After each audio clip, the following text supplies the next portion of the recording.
goal isn't to live forever. The goal is to create something that will. Welcome to Perspective, a podcast for wedding creators, where we sit down often with a special guest and talk about our many years of experience in the wedding industry so you can learn from us and grow your wedding business. Hello, I'm Simon. And I'm Greg.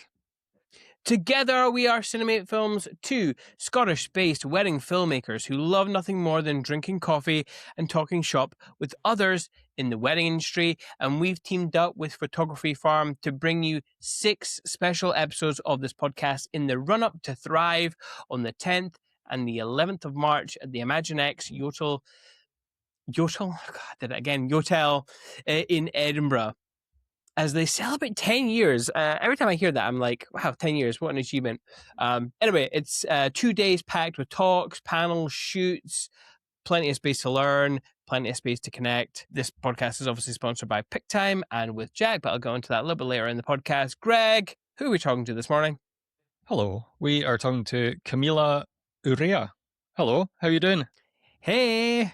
Hi, everyone. Thank you so much for having me. Thank you for joining us. Yeah, how's your day going so far? I mean, it's good. It's only the morning, so I feel like I have done nothing, but just like woke up, took my dog out, and then coming back to prepare for this. Yeah, fair enough. Yeah. It's a weird time of the year. I'd probably say just of recording, it's the 15th of January, just so people know. Obviously, it gets released later, but it's a weird time of year for many people. It's kind of like quiet, but eerily so. Like, you should be expecting something to be happening, whether that be finishing off your editing queue, if you still got an editing queue. Sorry if you do. I am one of those people, by the way. So, yeah. Or bookings coming in, or you think, I need to update this, I need to work on my marketing. I don't know. There's just a lot going on this time of year, but it's eerily quiet, I feel like. How do you feel about this time of year? For me, it's been weird. Like you said, I feel like last year was a really hard year for me mentally, as I lost someone from my family that was really special to us. So it was like a really weird year where I wanted to like show up for myself, like show up and do so many things for my clients, my people who follow me on Instagram, etc. And I just felt like I was getting blocked by my feelings. And this year I was like, you know what? 2025 is gone. So I'm starting with everything. And I just went right on. And it's been so busy. Like, I feel like my head is exploding with ideas and I'm really executing this time. So that has been, I don't know, really keeping me busy. Like yesterday I had a production shoot and today this, tomorrow I'm working on like launching new courses. So like a lot of things are going on around and I just feel like very motivated. But at the same time, it's like, I think I need to also slow down because if not, by the end of January, I'm going to be exhausted already. Yeah, I've got that saying in my mind. It's a marathon, not a sprint. Yeah. I think tell me about this production right shoot. now, full sprint. Yeah, tell me about the production shoot you were doing yesterday. Yeah, so yesterday I'm trying to get more into the editorial section of my work, like not just weddings, but also kind of spread my work and experiment a little bit more with fashion.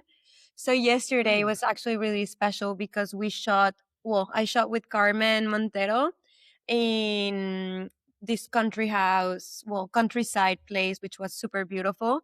And we shot for Dior. So that was very exciting. And it was really nice because we were able not to do like this high fashion, but to incorporate like who she is as a person. Like her personality, she's like super elegant, super classic, but incorporating the products of Dior that they sent her. So that was super special. And I don't know, it's just like a new thing that I'm trying to get into. Cause I mean, I think you guys know, but I'm from Mexico and moved to London because I got married. My husband is also from Mexico, but I moved into the UK for his work. And so for me, it was kind of starting over. Like all of my clients were left in Mexico. Everything that I had grown for years was left behind. And it was kind of like starting from zero. So it's brought up so many amazing things. And at the same time, I think it's giving me the chance, since I'm starting like zero, basically a little bit, to also explore like new areas that can nurture my wedding work or just like my photography work overall. Like I want to get more into creative direction, more into studio lighting, more into fashion. So that way I can integrate and grow more as a photographer overall instead of just sticking to like, oh, Camila, the wedding photographer, you know? Uh, Yeah. so Yeah. yeah, like yesterday was fun. It was great. Cool. Yeah, there's I'm so always much there to dive into. But I guess yeah. before we get too far into all that stuff, like tell us a bit more about who you are and what it is you do. So, yeah, like they said, I'm Camila. I'm from Mexico originally. I moved to London 3 years ago. I focus mostly on wedding photography. That's what I love the most. I love connecting with people. I love, yeah, just experiencing their days, which is one of their happiest days. I feel like everybody's just full of love, full of happiness. And for me to be able to witness those moments, it's what I love the most. I'm also an art lover. Like I love it so much. So in my free time, I'm always trying to go to museums, art galleries. All of my friends here randomly are in the art world, so that's also been super cool. Like they're either art curators or art themselves, like artists themselves, or they own galleries or they work at a gallery. It's been super fun just to like grow also with them and grow with them. And that I feel when I moved to London, I studied art curation. So I feel like that has also helped me so much with just like growing and understanding how photography is not just a pretty photo, but how you can actually tell a story through multiple images, like how we show up our work online, how we show up our work on Instagram. So that I love as well. I just love fashion as well. I love to dress up. I love to experiment with my clothing. And I feel like that's also how my personality is at weddings. Like I'm just exploring all of the time. I'm trying to always push my limits. I'm very energetic and very intense. You might be able to tell that by how much I'm talking already. But I don't know, I'm just a lover of life and Mm. I love to live. I love to experiment what's going on around me and take it to the next level. Yeah, I have to say your energy is amazing. It's I can't wait to thrive because I think you'll just bring a lot to the room, Oh, and everyone does bring stuff to the room in Thrive or wherever you're about. There's always a good community here, but I think you'll bring even more good vibes with you. I'm thank you. intrigued with your love of art. What's been the biggest influence, like aspect of art that's influenced your photography? Yeah. So for me, the art period that I love the most is the Impressionism movement. Like the Impressionism Mm. era, it's for me so beautiful. I just love the detail, like how people were painted, how people were reflected through, like it's all about how one views the world. And so for that time, it's like when they started exploring and bringing colors into the paintings, like more lively, more pastels, more yeah, more color overall. Like for Mm. me, that's been such a high influence in my work, especially like Renoir, Degas, Monet, Camille Pissarro, Mm. like all of those artists I love so much and I get inspired by them. So my work, I feel like in a way has been I loved going to museums. Like there's the one here in London that's called the National Gallery Museum and they have like Mhm. all of this section of Impressionism and I just go there and sit down and analyze a painting. Like, okay, what's happening? What's the story? Where was this? What time of the year was it? And I just find it so incredible how even back then, just by having a point of view, something to show, something to want to tell to the world, like they were storytellers Mm. painting for the love of painting. And so I take that with me so much and I try to make my Mhm. paintings to really feel editorial because that's like my style and what I love, but also to really feel like paintings and really get inspired by like those elements to add grain sometimes or to just like create unfocused details. Like Mm. the more I can make them like movement and flowy to create like those Degas ballerina moments and I just like the overall scene from afar, like that for me Yeah. has been huge in my work. Yeah, I love that. And by the way, you can totally see that in your work. And it's interesting when you speak to some people, the intentionality of the stuff that they produce isn't there.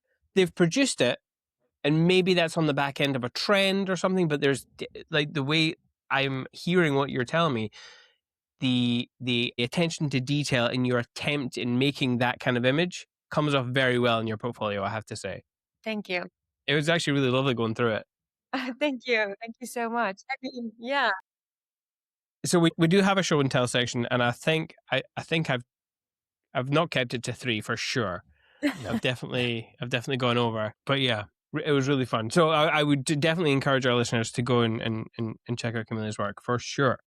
Talking about trends, especially the in referring to the impressionistic side of art, like back then they went against the trend in the art world. So I find that really, really interesting when you look at like trends nowadays and how everyone's like trying to do the next trend, but that this I don't want to say this group of artists, because there was many of them over a long time. So this period of art I just find so interesting because it went against the trends of like what was it, like late 19th century? Is that, have I got the time period right? Yeah. Yeah. Okay. Because actually I'm a fan of their work. Yeah. And I mean, I find this super interesting because at the end of the day, like obviously trends have always been a part of our world, like even back then. There's always the people who decide to go the other route and create something new, to bring something new into the table and start like going off of that, even though when everybody's like, what are you doing? Like, what is this? So I feel like that's the same. Like the surrealist movement also happened like that. The impressionist movement is we just need someone to want to experiment and get out of what everybody's doing for new things to come. And then obviously people start loving them. People start seeing like all of that different stuff, and people want to join in. People want to explore. People want to experiment. So I'm actually not against trends when used intentionally for your work. I think it's very different if you just want to do a trend to fit in, to gain more followers, to be doing, I don't know, like to fit in, to be one more of the pack. If you do that, the real truth is that you're going to get lost. You are not going to be seen. You're going to struggle. You are just going to be stuck. And then you're going to be like complaining because, oh my God, nobody's seeing my work. No one is, like I'm just stuck. I'm not growing. No one's booking me. Yeah, that's because you're doing. But when you use a trend and you actually give it a meaning, for example, the blurry shots, right? Like the low shutter speed. We were seeing that a lot last year and 2 years ago. And I love it. I've always used it. But obviously that trend came and I was like, I'm pushing it more. But I was trying not to take it in random moments, but rather in the wedding. What were the moments that were feeling rushed? What were the moments that felt like they were going super fast? And those were the moments where I was using that like low shutter speed to actually bring that to life and give that feeling. So when my clients see their photos, they also feel like, oh my God, yeah, we were running. Like this car was like moving really fast. So I feel like when you give it an intention, it just works way better. And also like for me doing the movement, it feels more paintery like. And that for me is my inspiration with art. So it just like you need to find that attachment and that intentionality with everything that you do. You can jump to the dancing trends for TikTok to get more views. Like that's fine. But how do you link it to who you are as a person, to who you are as an artist, and where you want to go? And I feel like that's when trends can actually be super helpful for you rather than backlashing you a little bit more. Yeah, no, absolutely. And that intentionality. And I should say, probably to our listeners, I do come off a bit negative on trends, but it just is the intentionality. And obviously, if you're experimenting and playing around with things and you want an idea to try and copy just to see how it feels like go for it. Like, play around. That's what art's for: self-expression, self-discovery, that kind of thing. But yeah, I don't want to give the impression all the time that I'm like down on trends all the time. Like, there are places for it, but yeah, that intentionality, I think people just, I don't know if it's like this, and this might sound a wee bit mean, but no, I need to word that. I need to be careful to word this in a way that's not totally offensive, but like self-awareness, I think, in a world of social media, and it trains us to be like, what's this person doing? What's this person doing? Self-awareness, like what makes us happy? What does our work say? That sort of thing. I think people need to spend a little bit more time on. Yeah. And by the way, I'm totally guilty for that as well. Just rushing ahead, doing stuff without thinking about who I am or what this is trying to say. So it's one of my biggest things that I struggle with, but I see a lot of people struggling with it. But I mean, I think this is actually huge, and this is something that I always talk about. And for me, I prioritize it in my business all the time. Like even when I moved to London, it was like I need to sit down and like, who am I today? Because I'm not the same person that started 10 years ago. Like, I've grown, my taste has grown, my attraction, like whatever I'm attracted to has changed. My inspirations are growing. So I think it's just very important. Like even right now, it's January. Take the time to sit down and actually go back to the root. Like, who am I? What do I like? What are my values? Who do I want to serve? How do I want to serve them? And I think when you have the good base, then you can go off of anything and stop copying, because it's very easy to see the people who are being super successful. Like there's people who are charging obviously like 50K, 30K, and there are shooting these enormous and gigantic weddings. Obviously, we all want to live off of photography. We all want to be able to say, oh my God, I charge 50K for a wedding. Like, this is amazing. But we're trying to get to that place doing the same thing as they're doing instead of being true to us and our style. And what's going to happen? We're just going to get lost. Like, we're not going to be remembered because we're just copying. So I think instead of like the trends and everything and copying other people, using what has worked, for me, what I always take is like, okay, I like this, but why do I like it? Like, instead of just grabbing it like, oh, flash, let's do heart light, heart flash, and bring it onto the wedding. It's like, why do you like harsh light? Why do you like flash? What does it make? What is it making you feel? How's it gonna improve your work? How's it gonna connect to what your values are, to what your work is?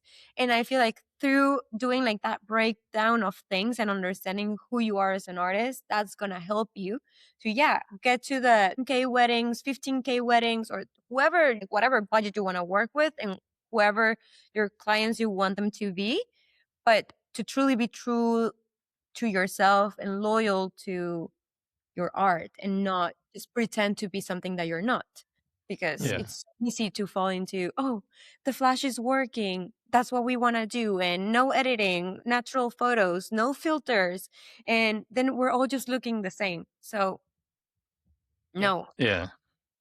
What did your sort of business and work look like before the move to London, and then off of that, I guess, did you use that life change to make big changes to push your business forward? That's such a good question. I feel like in Mexico, I was just in autopilot mode in a way. Right. I was doing 39 weddings a year, nonstop.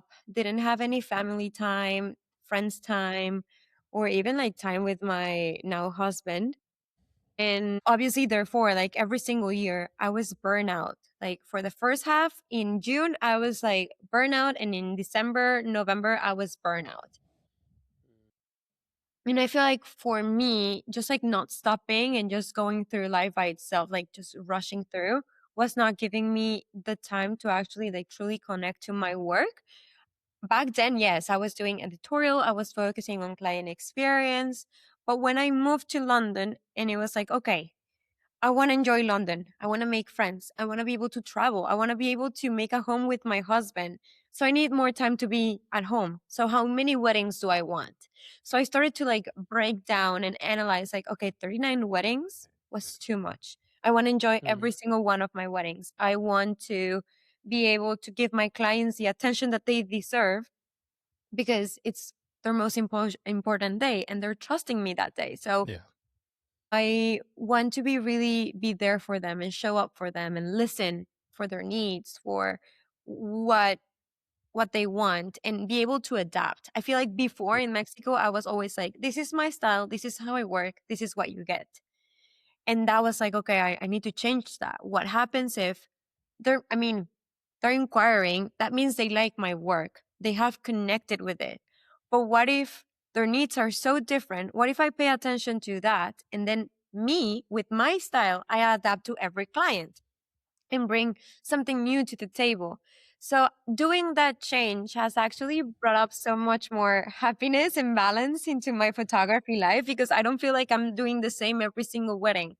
I'm just adapting. Some couples are like, we don't want the very post stiff photos, like very, very editorial. We just want you to focus on very documentary and very like, I don't know, like just us playing around and our feelings. And that's how I shoot the wedding, like very focused on emotion.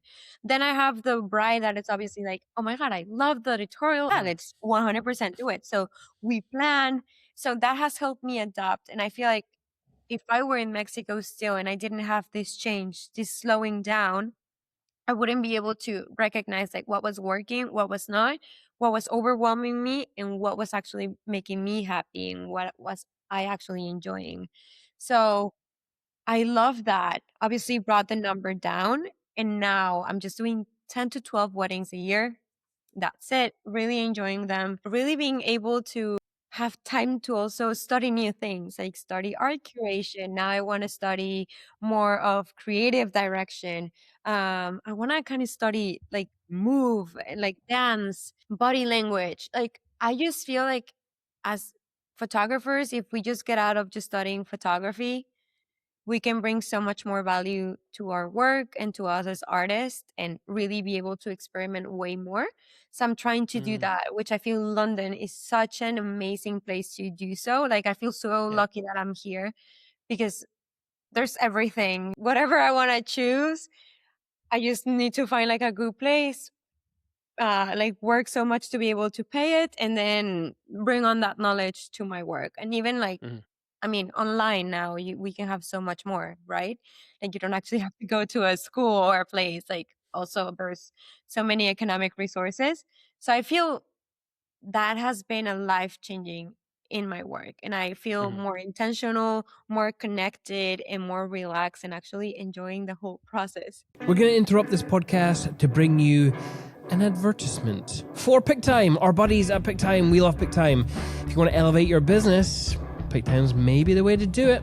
It's an online gallery delivery service. It's a really good looking one, which is initially how we got into the service. It just looks better than all the other kind of platforms that we personally use. Yeah. And we've over time got to know the owners, got to know the people behind it. Lovely people, great support system there as well. There's just so many tools at your fingertips with PickTime, but the marketing and the blogs and the slideshow features. Yeah, there's so much more than just a gallery delivery service. You've got all those things that Simon's talking about. You can create your own blog from it. You can create slideshows. One new feature that I really love is the vendor network. It's where you can use AI to curate a gallery for a specific supplier. So you could use AI to gather all the photos of the flowers and send them to the florist, and they would have that gallery specific just for them. It's kind of a mind-blowing feature. Yeah. And we might as well be taking advantage of AI before the uprising and it starts taking advantage of us. So let's just all bear that in mind.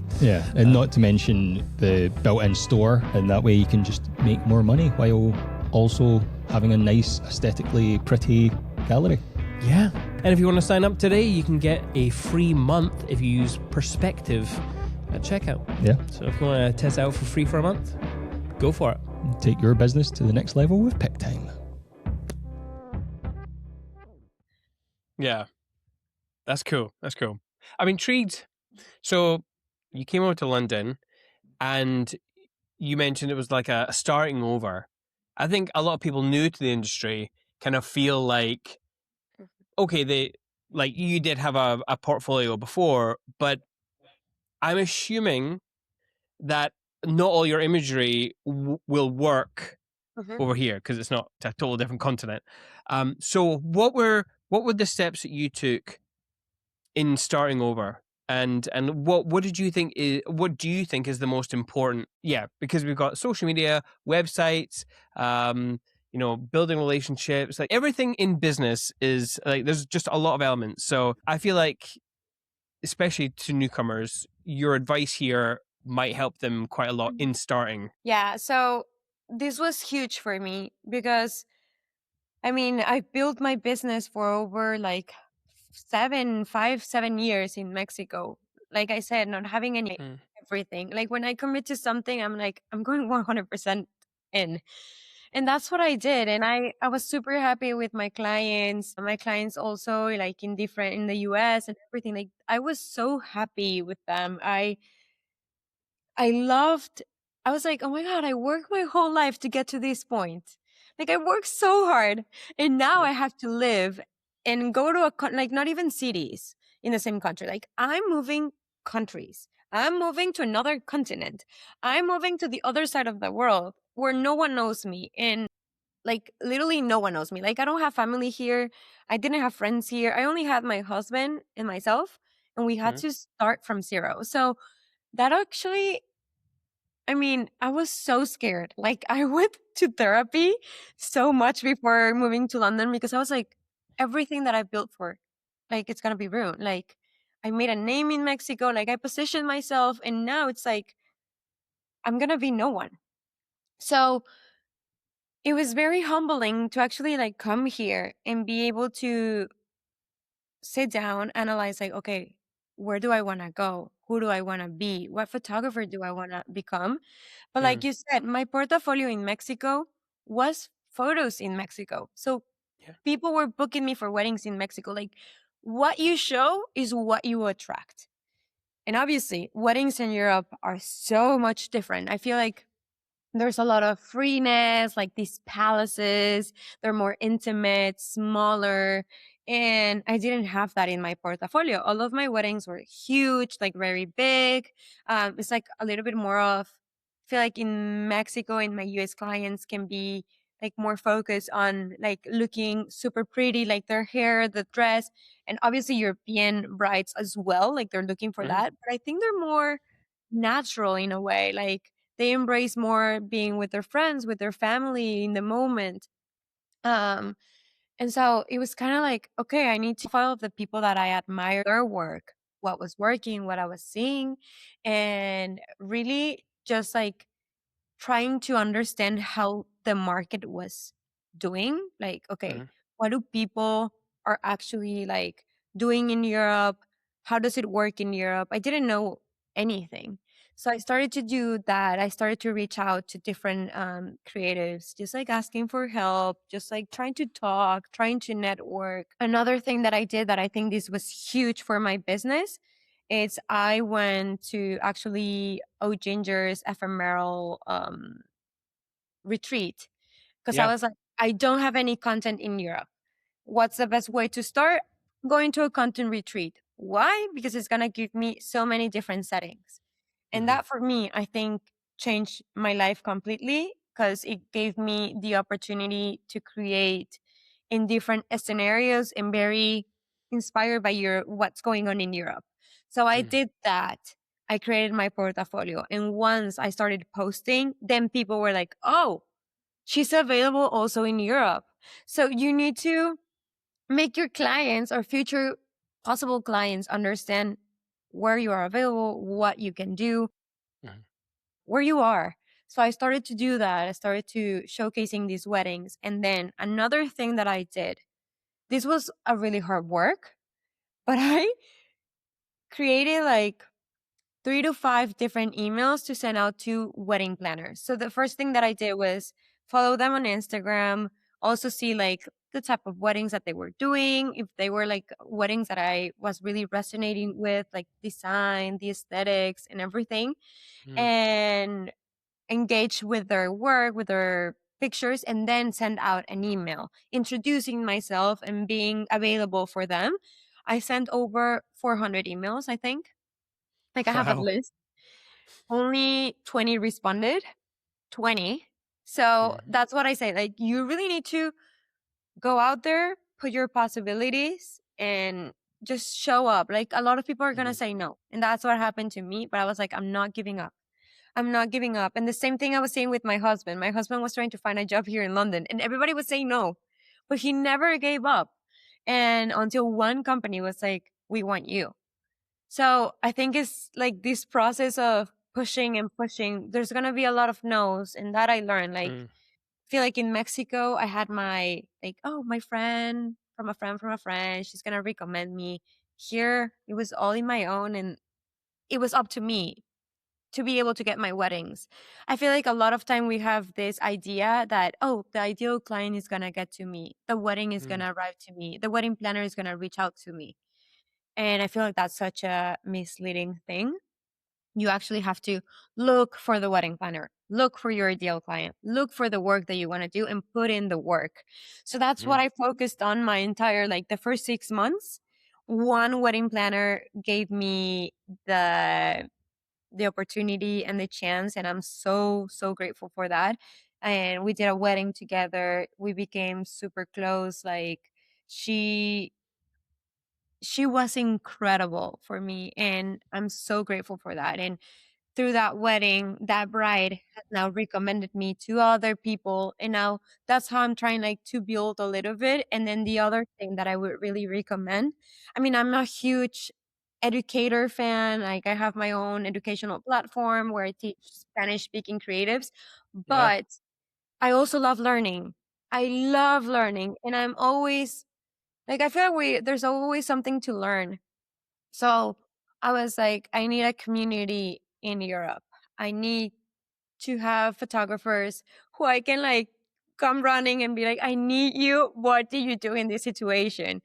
So I started going to conferences and workshops and everything. And I feel like that's where I've made some of like my really good friends here in photography. And also having that is going to help you so much. Like right now I have a really amazing relationship with Joy Zamora, and he's been so kind to me and sending out weddings to me that he cannot longer do because he's fully booked or whatever reasons, but he's sending me out his weddings or recommending me. And I'm doing the same for a lot of colleagues. Like whenever I cannot take a wedding, I'm recommending them. So I feel like building this network also with other photographers is also going to help you get where you are. If you cannot afford doing a content retreat, then do one style shoot and bring on different outfits. Choose 5 locations, 3 locations, 2 locations, whatever you want, but get out there and create, get out there and connect with people, reach out via DM, email. If you want a second shoot, I also did that. I went second shooting with Karamia and with Anna O'Ginger, and it was such an amazing experience. And I learned from them how they deal with weddings in this part of the world. And it was awesome, just like learning from other people, stepping back and actually being like, there's so much more to learn and there's so much more to do.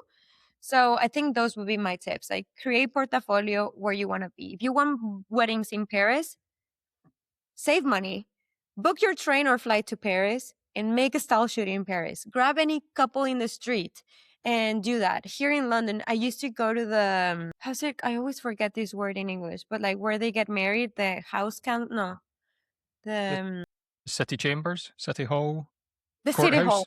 city The hall. city hall. I used to go to the city hall and stand outside and be like, hi, do you have a photographer? Do you want some photos? A lot of people said no. A lot of people said no. Really?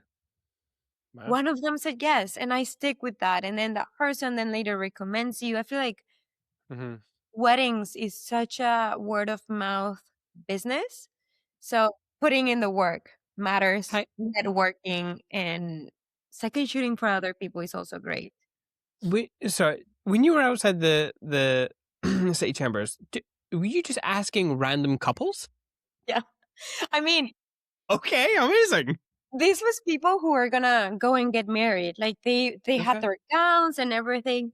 And you never know, like there's people who already have their photographer. So obviously there was a photographer in there, I was not gonna ask. Like, I Yeah, was not sure. gonna be that annoying photographer of like, "Hi, you're a photographer? No, me, yes. Take me in." Like, I wasn't gonna go and do that.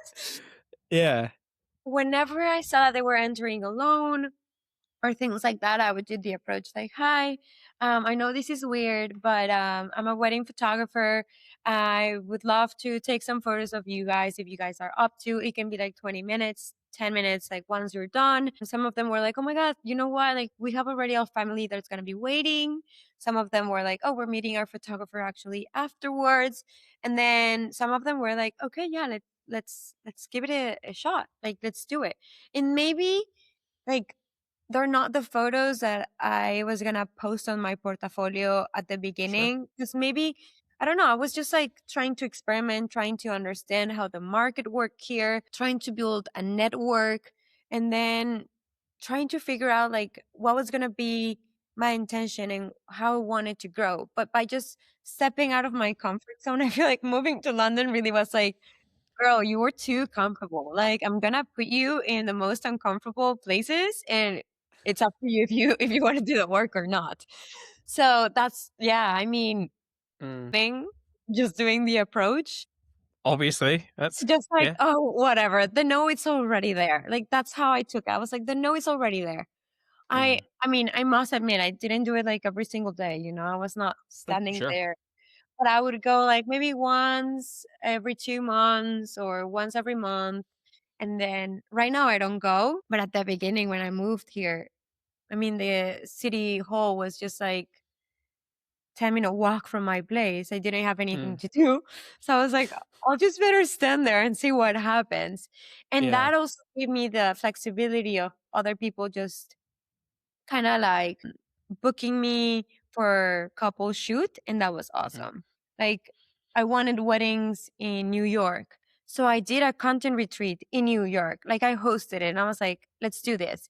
I reached out to different couples, and now because of posting those photos, I'm getting so many inquiries for Mhm. weddings and couples in New York. So it's like, what place do you want? Go out there and create something. Put in the money, do whatever you want, but create and get out of your comfort zone and ask people. I've asked people randomly in the street, like, hi, you guys are such a cool couple. Is it okay if I take 5 minutes of pictures of you guys? And Mhm. sometimes they say yes. Like, sometimes they say no, but it's fine. I'm just like, whatever I have to do, Yeah. the I better. think that is incredibly brave, I have to say. I don't know many other photographers who have done something like that. It's pretty awesome. Actually, Yeah. and I don't know if anyone else does this, but if you go on TikTok, you can see like people might have strapped like a GoPro to their chest and they'll Mhm. go up to people and have conversations. Those are one of my favorite videos, some of my favorite videos to watch because I just love the interactions. I'm just like enamored by the fact that someone's able to just go up and just hit those no's and keep going back. That is an impressive Hard. skill.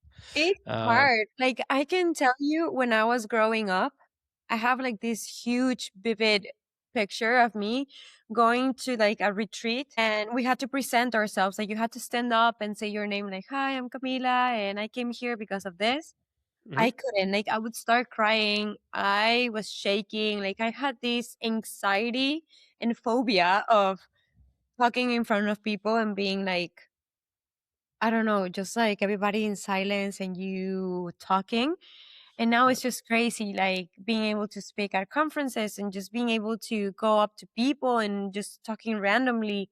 So I feel like the more at the beginning is so scary, so Yeah. scary. But the more you do it, the less it becomes scary because it becomes natural. It's kind of like speaking to the camera. It's so scary at the beginning. Yeah. Like, you just think the worst, like, oh my God, they're gonna judge me, they're gonna think this of me. And it's the same, like, oh my God, they're gonna say no, they're gonna be like, oh my gosh, she's so weird, who is she? That was so random.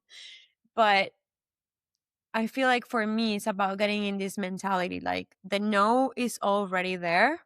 You might get a yes. And if that yes is gonna help me build my career, give me the availability to connect with more people, but also be able to afford my living and like help me to pay my rent and live my life, then I'm gonna do it. Like, I'm not just gonna sit down for a couple to be like, oh, you have a camera? Can you take some pictures of us? Like, that's not gonna happen. Yeah. And as you say, in those early days, these images or these shoots might not have been the stuff you would have been wanting to put in your portfolio, but I know that you're quite big on curation. So Mm. I'm sure you can always find a couple of images from every shoot to lean towards the direction you want to go. So Yeah. I know also at Thrive, you're going to talk a bit about curation in more detail. So tell us what that actually means to you. Like, what does it mean to curate your Mhm. images or a gallery? So for me, curation, after I studied the art curation course, it was a life changing, like a before and after. For me, I see curation as creating rhythm within your work. It's creating a flow, it's creating connection, it's creating this rhythm through the storytelling. And I feel like one of the biggest mistakes that people do is that when posting, we just look at one single image. Like, we're just posting randomly as you go, as you start taking the photos. But instead of looking at one photo, we need to be looking as chapters. So when you open someone's Instagram, you immediately see 9 posts, 9 photos. That's how you need to be showcasing your story for curating. Like, you actually need to start forming stories through those 9 posts. So that's how I take my curation. Like, I might be able to shoot like yesterday's campaign, you know, like yesterday's shoot with Carmen. I want to post it now. Like, I want to put the photos in, but I need to go back to my pre-planning and understand like how is it going to fit the story, what rhythm am I working with? Am I working with very sentimental moments, more quiet?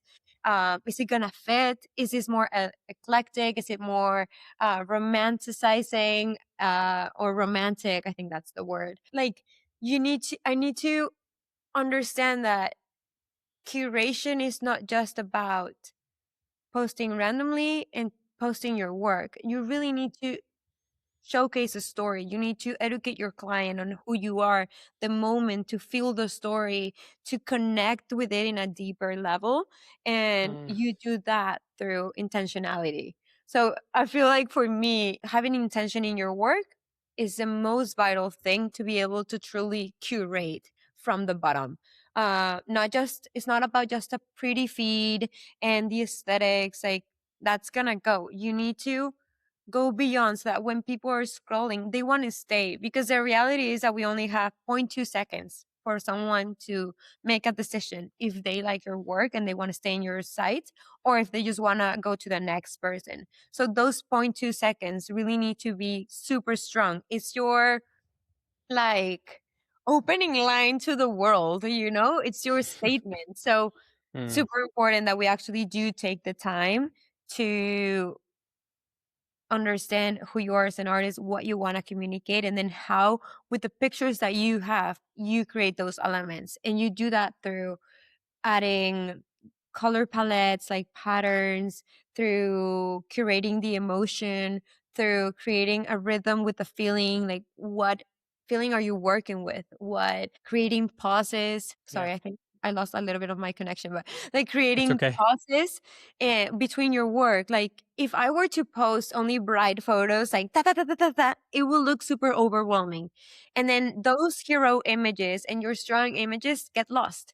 So it's super important to alternate that intensity as well in those photos. So I'm going to be talking a lot about how to actually do this, how to actually like curate your work to take it to the next level, and for people to actually feel and understand who you are as an artist, not just the photographer who posts bride and groom pictures, but how does your atmosphere work look like, your landscape work look like, your detail shots look like?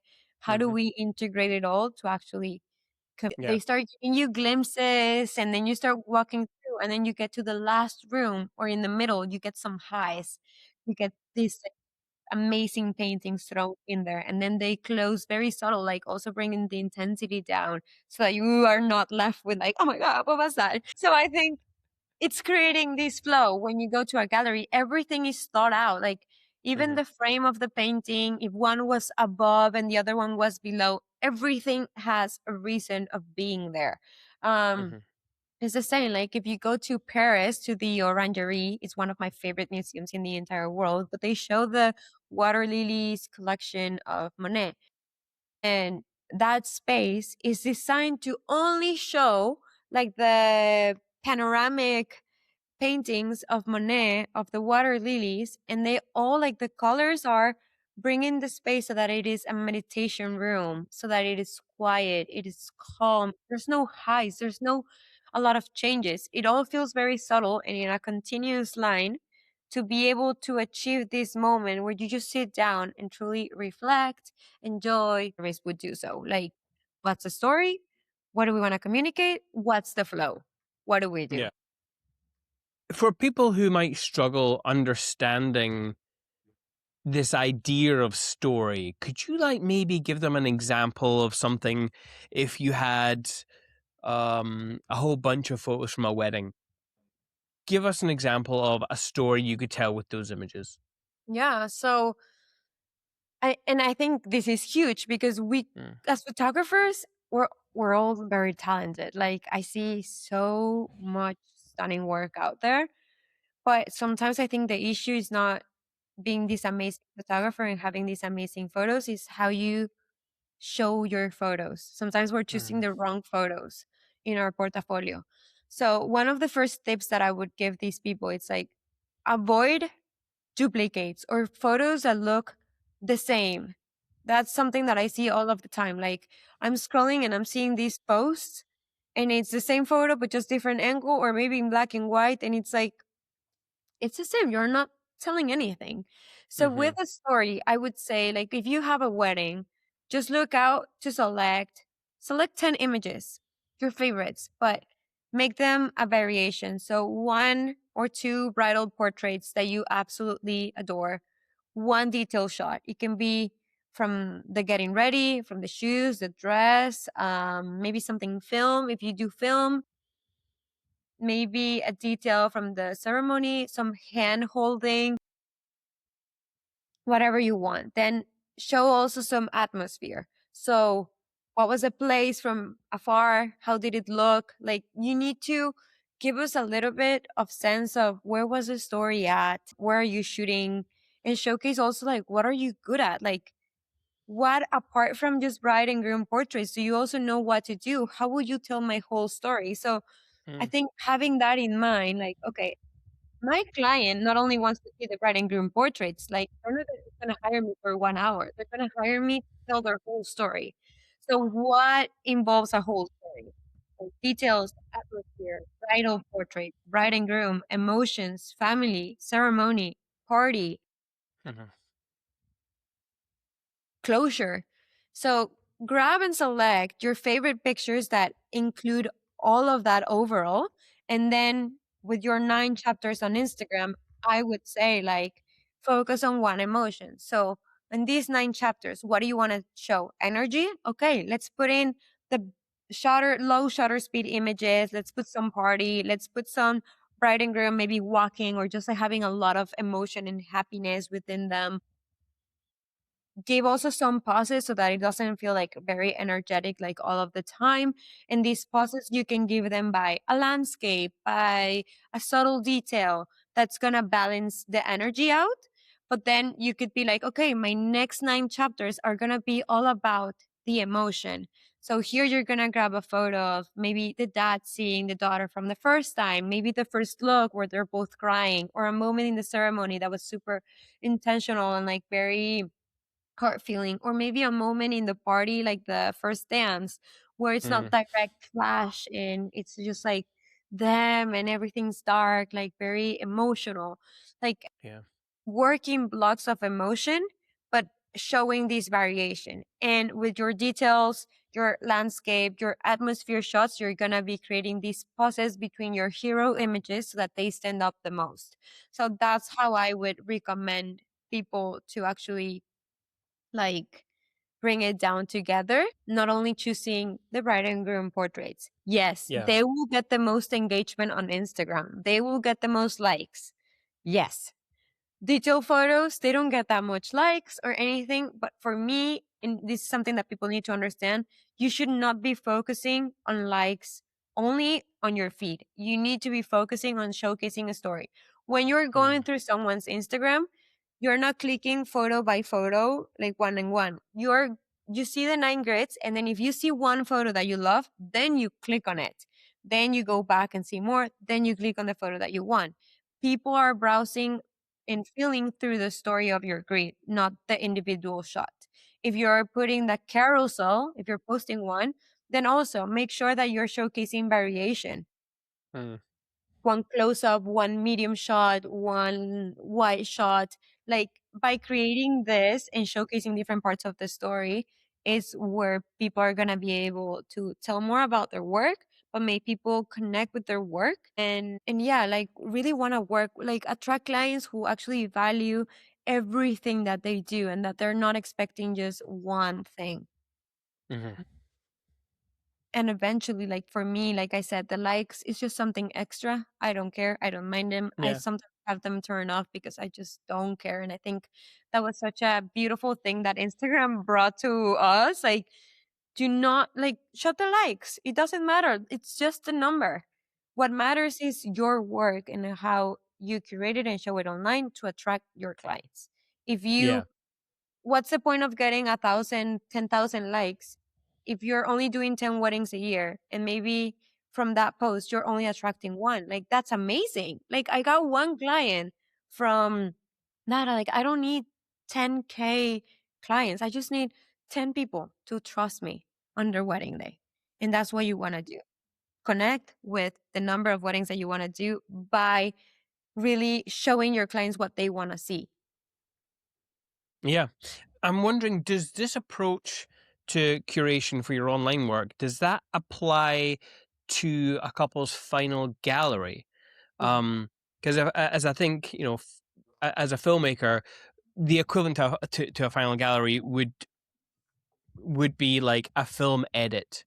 And so what you're saying is almost as if you're editing a film, because obviously a film is a story. And so, and it's interesting because I've started to watch the Way Up North entries for the film of the year. And so I'm seeing a lot of wedding films, but it's interesting to me the ones that kind of focus on story, or they just are like, oh, nice shot after nice shot after nice shot. There's not really a narrative. Maybe there's music underneath and it's more like a music video. And to me, I'm never that enamored by those sorts of edits because there's not a story. Or if there is a story, it's chronological and it's the preps first, then it's, as the day plays out. And I also find that very uninteresting to watch. So yeah, I'm intrigued. Your final galleries, are they in chronological order, or are you dispersing little story elements throughout your gallery there? I approach them in two different ways. So the way that I show my work, like for example, on my website to people who are not my clients, you will never see, I used to do this before, like chronological order. And like you said, it's boring. Yeah. You lose people's attention. People are just going to go down and see the work that they want to do. Usually it's the bride and groom portraits because they want to see themselves reflected on that. But they're going to miss all of the other elements that are important to a story. So on my website, I curate everything so that it is like some getting ready, then a party, then portrait, then bride and groom. Like I'm just creating this flow of emotions. That's for people who want to book me, can actually feel the story. But for my client, I do deliver the gallery in chronological order. This is because I think for them to browse through their work is much easier to go like, oh, I want to see, I'm looking for this photo of the party. Oh, I'm gonna go to the party. They go to the party.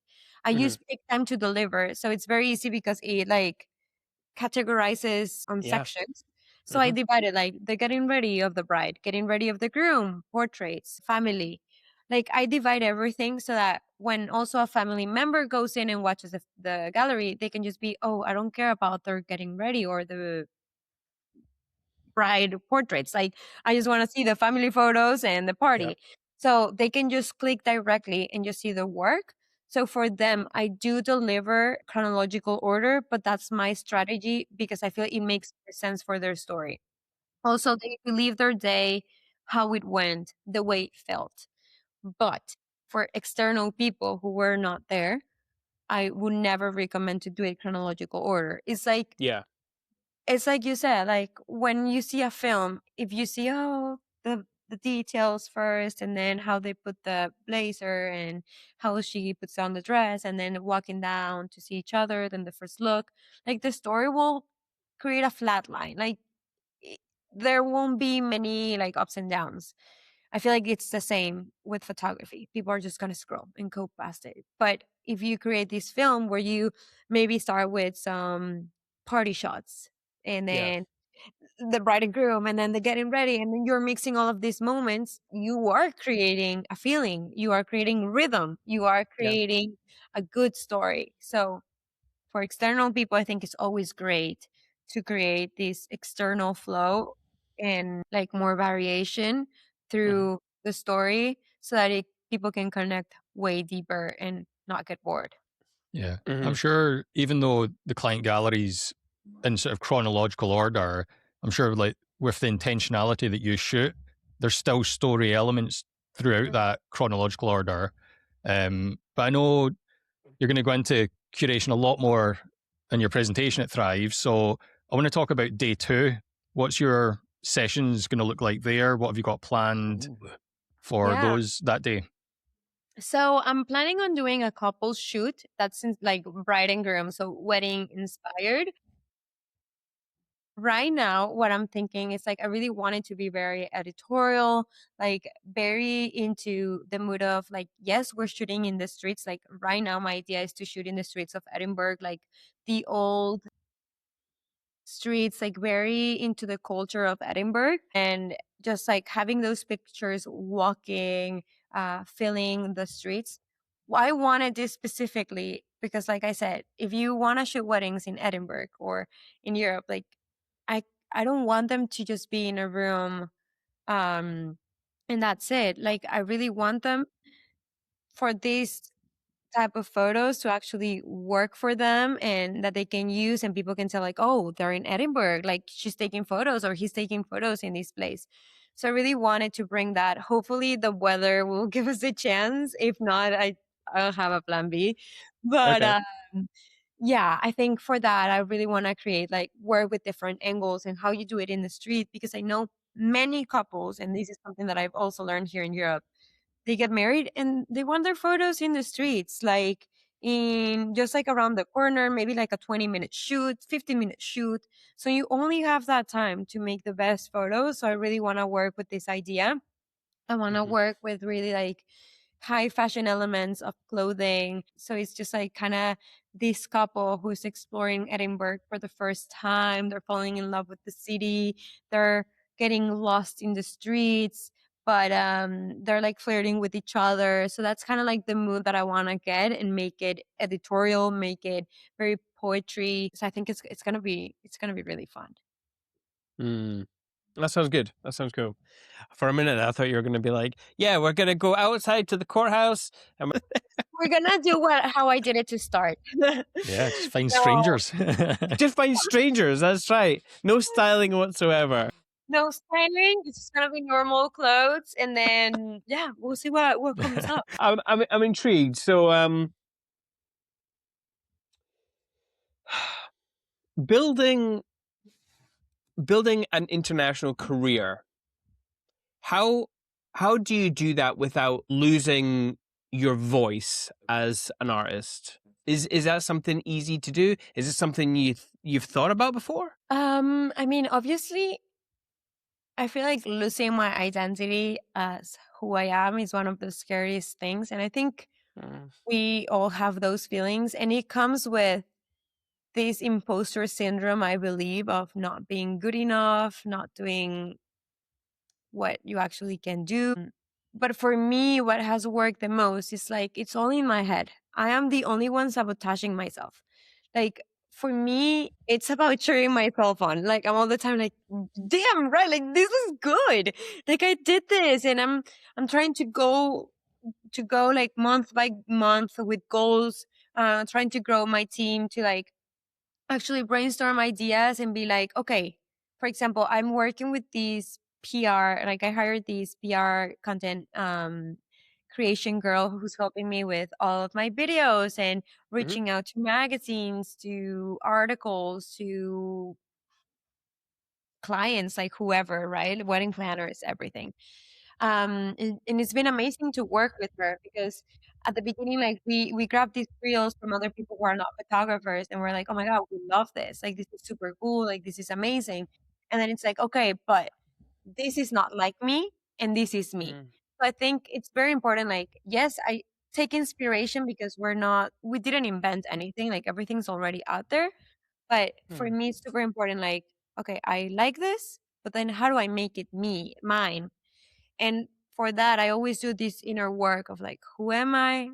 What do I like? Like, again, the intentionality and really knowing and going deep on who you are as an artist, so that when you take something from other sides and you want to include it in your work, you can actually give it this twist that will make it yours. I think for me, it's also understanding. I read this book. It's called The Almanac of Naval Ravikant. The name is super long and difficult, but it's amazing. It's one of my favorite books. And one of the things it says is like, no one is going to be as good as being you than you. So I take that with me, and I'm like, I need to be true to who I am as a person. Like, I don't want to change. I want to go into the things that I know I'm good at and make them better. And if I'm weird, then being weird is my superpower. Like, I'm gonna use that in I forgot the word in English, but like in my favor to be able to grow. If I'm very intense, I'm gonna use that in my favor to grow. So one of the few things that I've done is like all of these things that maybe we see as flaws, I try to take them and make them something positive, and that's helped me to not lose myself, to not lose my identity. And whenever something comes, I have my limits, like I know who I am, I know what I like, I know what I want to create, I know who I am as an artist. So if something comes my way that does not align with those things, I'm like, I'm so sorry, this is not for me, because that's when I'm going to start going directions that will not align with myself. So right now, I'm just focusing on being true to that. Like, does it actually help me? Does it connect to who I am, to my values, to my work, to my identity, to my ideas? And if it does, then amazing. And if it doesn't, it's okay to say no, because for me, it's more important to be myself and not lose me than to go out there and just work and burn out at the end of the year and be like, oh my God, who am I? I'm lost. Like, oh, it's the person. Who is this girl? I think a lot of photographers might worry about. Hang on, Greg. Hang on. I know. I'm sorry. He's rolling his eyes, ladies and gentlemen. I'm so sorry, Greg, because I do this all the time. But I'm just trying to find this book, The Almanac, by who? Naval Ravikant. Naval. Okay. Naval. And then Ravikant would be wait. Ravikant. Yeah. Okay, I've got it. Okay. Because there was a couple of almanacs there. The Guide to Wealth and Happiness. Yeah. Another one?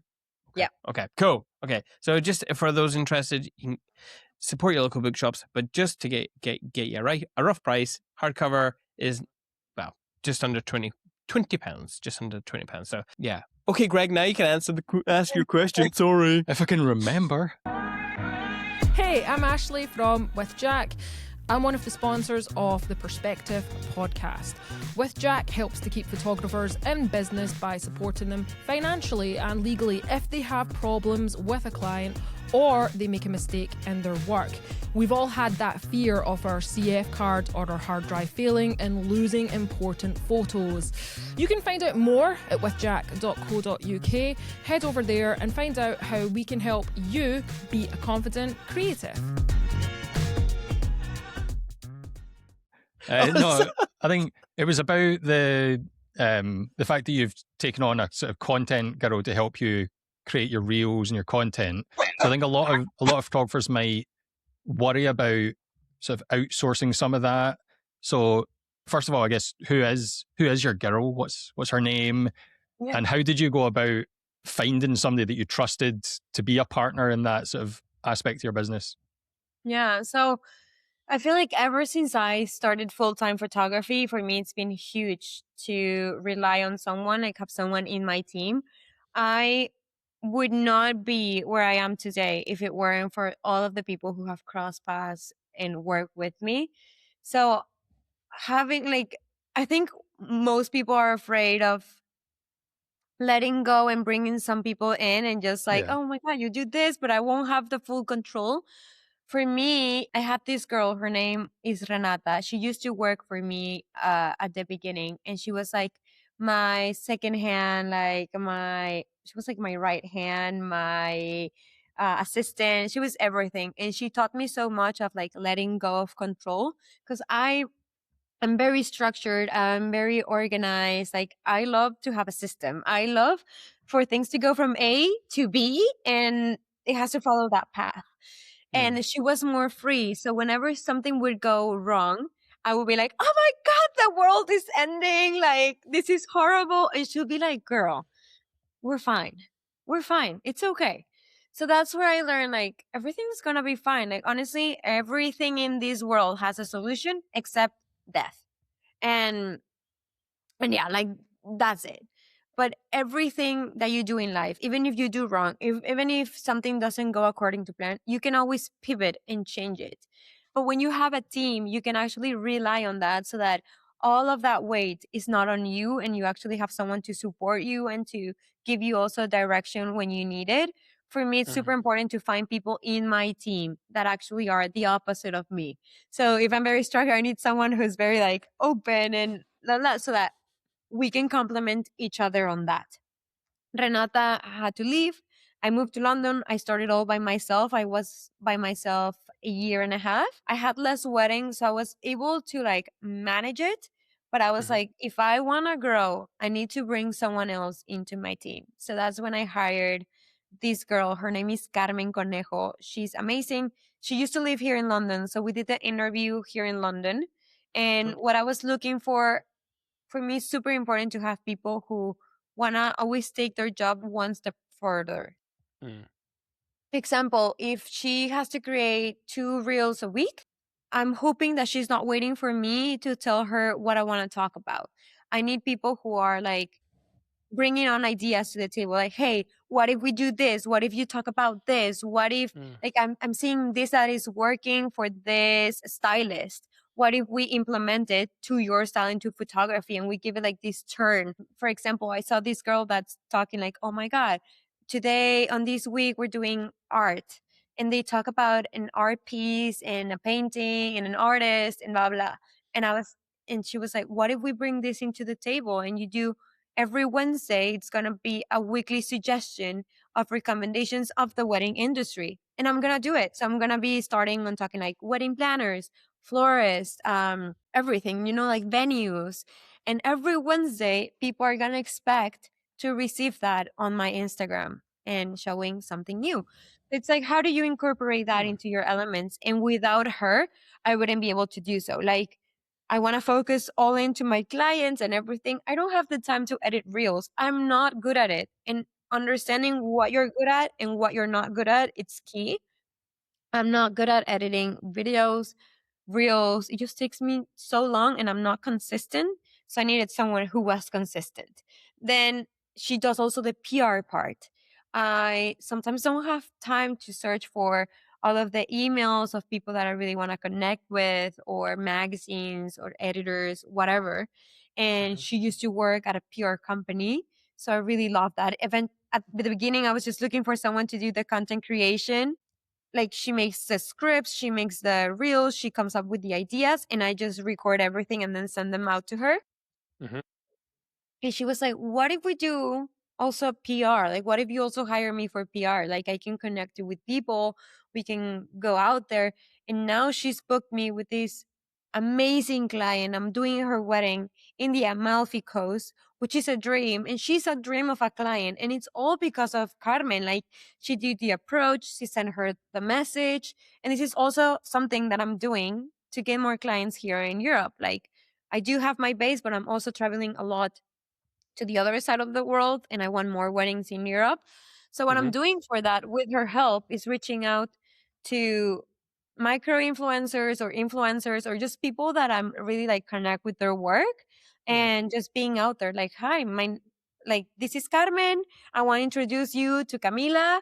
She's a wedding photographer now based in London. This is her style. We see this in your profile. Like, we love the way that you work. We resonate with this. And we're always trying to get there's also this podcast that I listen to that's from Scott Galloway, the Proof G Markets, and with the Diary of the CEO. I always forget his name, Stephen Garnett, Oh, something like that. yes. And they have one that they do, Scott Galloway and him, and they talk like, how do you do these approaches to people? And I learned in that podcast, like, you need to always put yourself out there, be clear of what you want, what you're offering, or what you want to get in return, but also connect it with something that you have in common. So, oh my God, I saw that you went to Mexico. I'm actually from Mexico. And whenever you go, please reach out. I would love to give you recommendations. Like, we're trying to be human with them. And so she found this girl, and now I'm shooting her wedding, and she's the most thankful girl in the planet. And what I did is, instead of charging full price, since we did the reach out, I'm giving her a huge discount. Why? Because I want to work with her. We did the approach. So that's going to also help me to grow my base. And this is something that many photographers also need to understand. Like, sometimes you need to make some sacrifices for the greater good of you. That sometimes might include giving a wedding for free, working for free, or giving discounts. Obviously, like, I never give out discounts to clients who just come and like, hi, I want to inquire, can you give me a discount? No, but if I am taking that step and looking out for you, I'm gonna do everything to book you.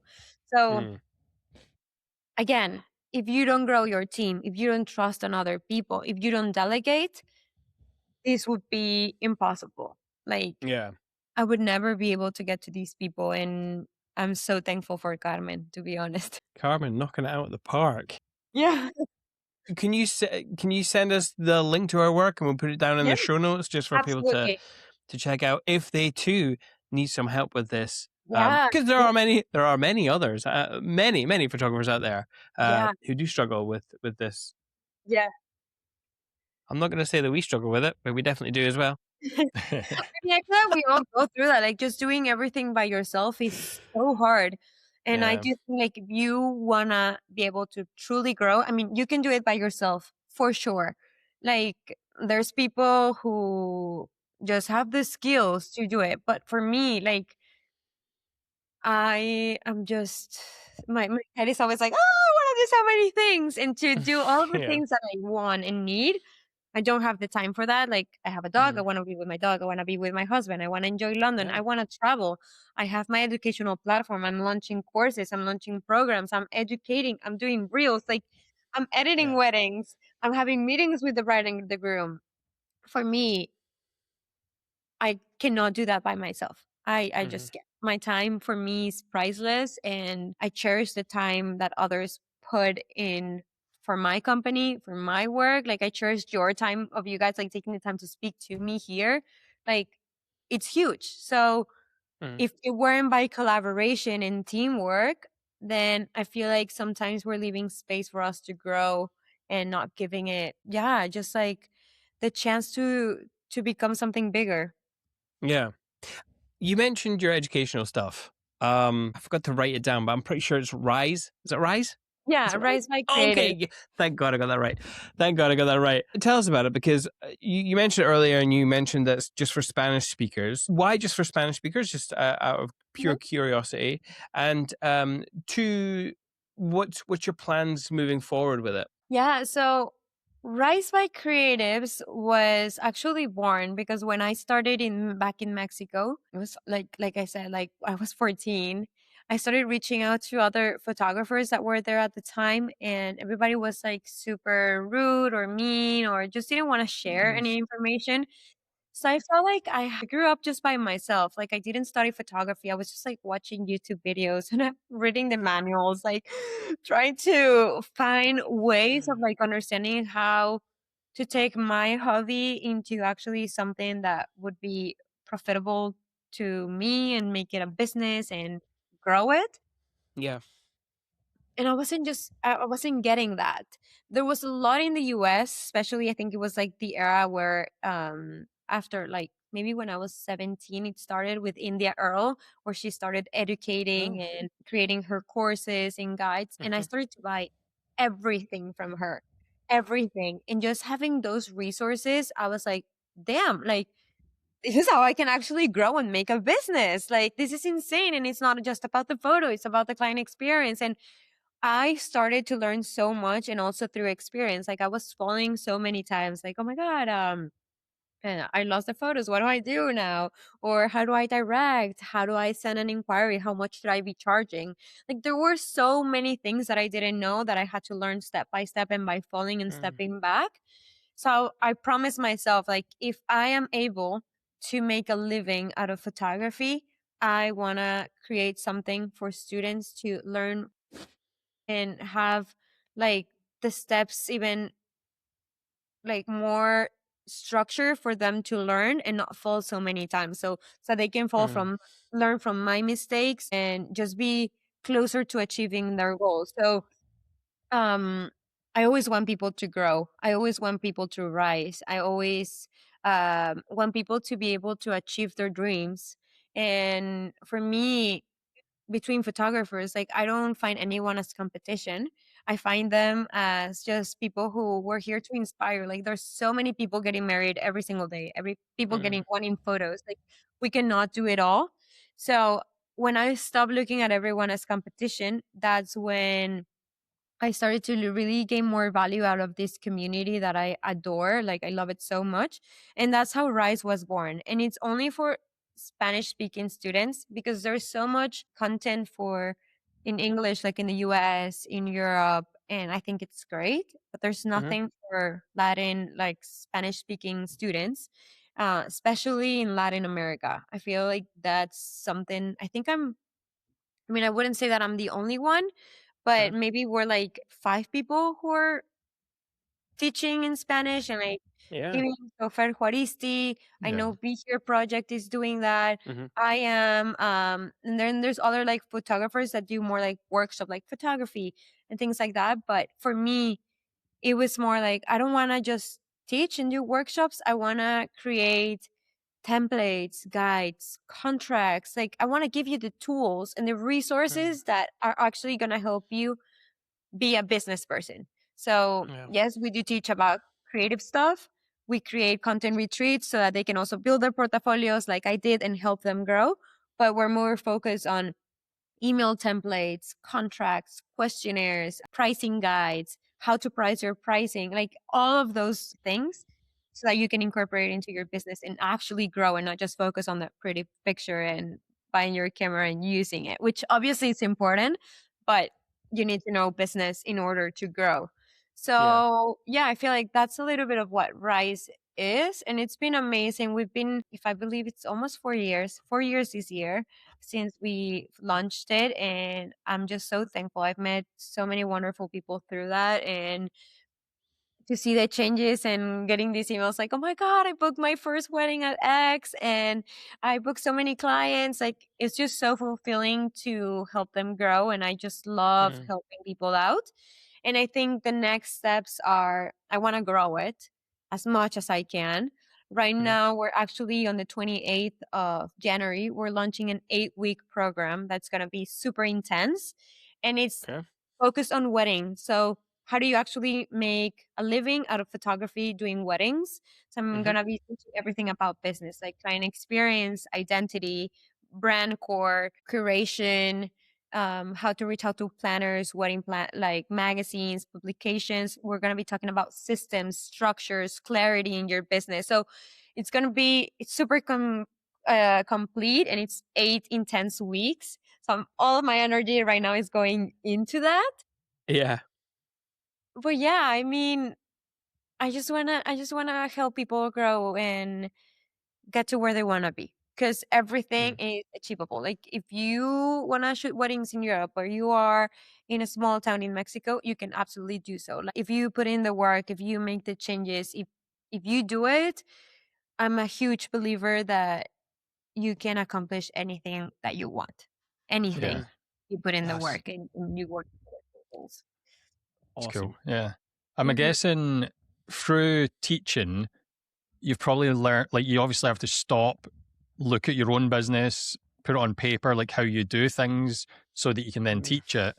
What's been the biggest thing from doing that you've learned about your own work or business? For me, what changed my entire life was actually creating workflows for my business and optimizing and creating systems for my work. I feel if I could honestly say like one thing that marked a before and after in my work was that I used Studio Ninja for that. And that's where I create like my workflows. Everything's optimized. Like I have my emails already and set to go. Clients can pay through there. Every client has like their own portal. So I'm not browsing through notes or different pages. I know like, okay, Camila and Fernando are getting married in March, and I have all of their information. Like, okay, the contract has not been signed. I need to resend it. The questionnaires have been filled. I need to review them. And having that structure has also helped me to not be 100% dependent on my business. Like, I actually have free time because I don't have to do all of those tiny things. And so I feel that has been huge and something that I'm so grateful that I learned, because it changed also like my time. Like I said, time is valuable. So the more things that you can give out either to platforms or to another people to focus on other things that are going to help you grow more, it's going to be the best. So for me, creating that structure has been insane. And treating your business like, yes, photography is an art. Yes. But sometimes we just treat it as a hobby. When you just treat it as a hobby and you don't take it seriously, then you also see those results. When you treat it as a business and start acting as a business, like how do big companies treat their work? They hire people, they pay checks, they have contracts, they interview their people, they have scheduling hours, they have systems. So you need to do the same. You need to treat your hobby, photography, as your real business for it to be a business. Great advice. And on that note, shall we move on to show and tell, Greg, so we can see some of this amazing work that we were going on about?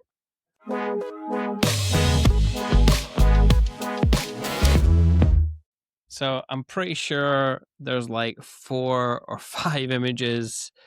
4, I believe. 4. Okay, great. Yeah. Okay, that's fine. That's good. I was able to cut some of it down.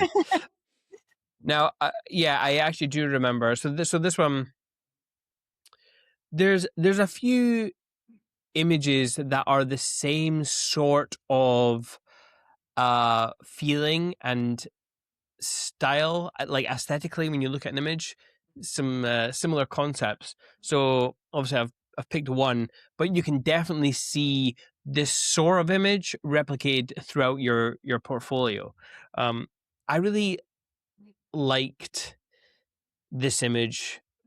We've been talking about painters, and for me, this image has a very soft painterly vibe with the soft light. You like almost like the detail of her shoulder kind of fades into the background. There are very soft lines. It's very beautiful. And I would be surprised again if this isn't printed large in someone's home. Tell me about this image in particular, and what are you trying to achieve with this? This is such a special photo for me because it's the wedding of my best friend. So it Oh, really feels okay. like a really special place in my heart. But like you said, I think for me, the art piece is very important. And in the Impressionism, it's like very pastels, like very soft Mm, colors. And I try to do that also with the editing. So my black and whites, if you see, they're very like soft and like I do put contrast, but it's very like subtle. mm-hmm, And I, for this photo, what I told the bride, like I love to put their veils on top. I think the veil is one of the biggest, like coolest accessories in the wedding. And it's so helpful to do different types of photos in the wedding day. Sometimes I'll put them just like seeing me straight, sometimes sideways. Like yesterday I posted another black and white with the veil, but yeah. you can see just like the veil covering her. And for this one, I was like, I love to have them and just like move their hands. So creating this movement so that it's not static and Mm, moving the veil. So the veil was just like moving around her. And I think it gives like this pretty like subtle vibes. She's under the veil, but you cannot tell, like, is she under, is the veil covering her face? Is it not? And I think that's mm, kind of like a little bit of the magic of this photo because it's like what happened, and actually the veil is on her face. I'm just doing a huge close up, and mm, this photo was actually cropped on Lightroom. So I love doing crops, so I might yeah. have taken it with like a little bit more of like clear space Mm-hmm, around her, and I just go in and I do full crops so that I can create more intentionality in her view, in her smile. And mm, I always love directing, like just be subtle, like look down to create like this cleanness and just like I don't know. I just see this photo and it gives me so much peace. And I feel like yeah. that's what the getting ready is like. Like this was at her getting ready, and I always put some time to make some bridal portraits. Mm-hmm, And yeah, it's just like that time is like very chill, very subtle. So creating that also, but key is the movement in the hands inside the bell to create different things so that it's not static. yeah.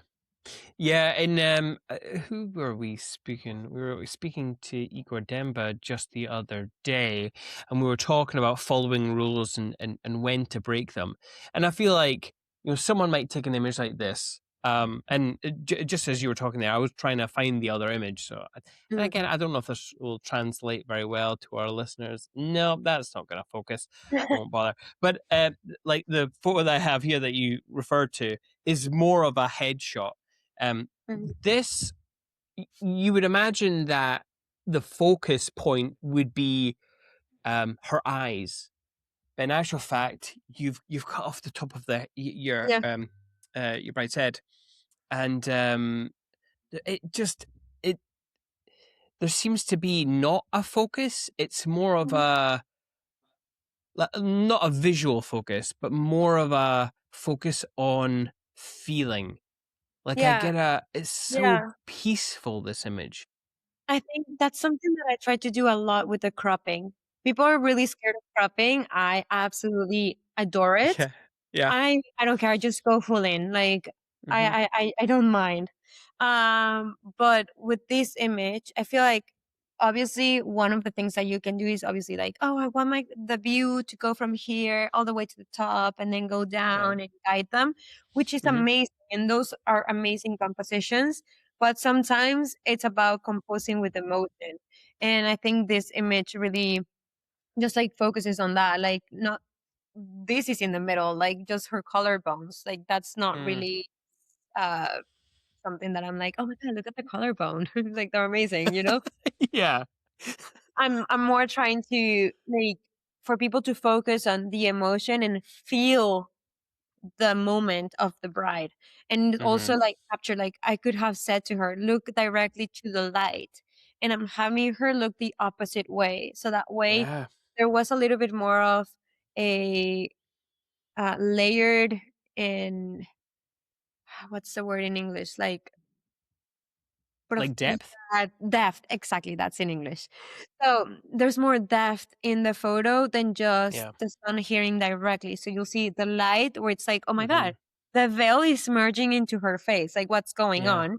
Yeah. These, like, the whole, if I'm looking at the picture right now, the whole left side is almost blended. Like, you cannot tell where the light breaks and the body starts. Like, it's all merged.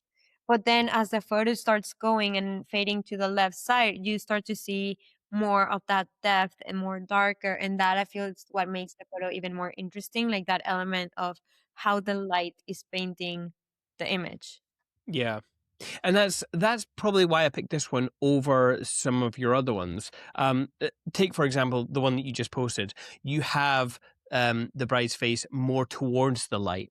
And I just thought that was an interesting choice here because, like you said, the shoulder does blend in, and then you see the face. So the darkness is actually the thing that attracts you to the face shape and the eyes and the nose, which is quite an unusual choice, but I like it for that.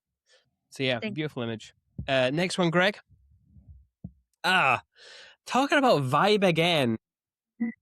This is such an interesting one because I again, I'm going to talk about this in a way that's like vibe. Like, to me, this is like a photo that screams vibe to me. Yeah. You've got all this negative space, and you've pushed your I don't know, is that a bride? Is it one of your brides, or is it a style shoot? I'm not entirely sure. We're having like a coughing attack. Oh no. Sorry. No, it's okay. But it's okay. Don't worry about it. This photo was actually taken at one of my workshops that I did for photographers. So this was like the intro to weddings. And oh my God, sorry. It's okay. Do you want to take a minute? Wait, give me one. Let me go get some water. I don't know what's take your time. I'm dying. grab some more. That'll be good. My wife just texts me, when you're going to be finished your podcast. Wouldn't be surprised to know that it's a high majority of black and whites in your selection here today. I mean, I'm not surprised myself. I picked. When did I do these? I did these last night, but I can't actually remember. I'll remember as they pop up, but I can't remember what ones I'd picked. And I do remember thinking, "Oh, I should put in a color at some point." Okay, I think I'm good. I'm so sorry. Oh, that's okay. No, it's fine. Don't worry about it. But this photo was taken at one of the workshops that I organized. The workshop was called back then, like, shooting the wedding of your dreams. And it was basically kind of giving like this mix of, let's do a wedding, but I'm also including like some editorial shots. So this was created with the help of Ana Paula Ramirez, which was a stylist, and Renata Bricio, which is the girl that I'm working for all of my products and projects with styling. But we decided to go with like this super different like dress that's like very structured, with the lines, the shoes that are really like Japanese inspired with the like bandage and everything, just to like give it a twist. And here we were at the studio. I decided for this shoot not to use any artificial lights. So just use a natural light in the studio. And we made all of the students work with that as well. So here, honestly, like the only light that we were having was from above. And I think you can a little bit see it on the forehead. And for this image, I just really wanted to I focused a lot on this shoot on the movement. So it was like a lot of shutter speed, because we also had inside one of my cousins. Her name is Lola Ramirez. I think she's an amazing follow if you want to get inspired about something else. But she is a dancer, and she was teaching, like she gave a small part of teaching on like movement and how to flow with it and guide your clients through movement. And it was so amazing, like listening to your body and that. So with her talk, I was like, how do I incorporate this into all of the vibe of the shoot? So most of the vibe of the shoot is just like very still because of the shoes, like the structure of the dress. I really wanted to bring that, but giving a structure of movement, but with my camera, or even like subtle movements of her, like going from one place to another. And yeah, just like not also being scared of under shadow eye, like light. Like we can see here that it's more shadowy under the eyes, and I'm just not afraid of that. Like there's ways to actually make that work. Yeah. And I feel like in this image we can really just like see that she's not completely facing the light, and we're just playing with the light that is there from above. Yeah. Talk to me about the composition just quickly. Like, what were you trying to say or express with the composition? Because many people might go, oh, just put her in the center, bang. But you've not Yeah. done that at all. So for me, when it comes to composition, I mean, to put someone in the middle, for me, has to be like, okay, it has to be super strong, because if not, it might be a little bit more like not boring, but expected. Yeah. And for me, it's about pushing my work for it not to be expected. Like I really want my work to be like, huh, why that? And I'm always trying to push myself on that. So for this, I really like to compose where my client is not in the middle, but maybe just a little bit to the side. I also do that a lot in my work. Mm-hmm. And her view, like I'm leaving more space on the left. That's because she's looking at that side. So for Yeah. me, it makes more sense for her to be looking that way. And so for us, the viewers, you're like, okay, she's looking where? Like what's in there? If Yeah. that was cut, like if it was her looking this way and then the cut here, then we break a little bit of the story. You break a little bit of like, okay, what is she looking at? What's in there? Even though Mm-hmm. here it's all white, it gives you like this feeling of, okay, what was she looking? What was on the other side?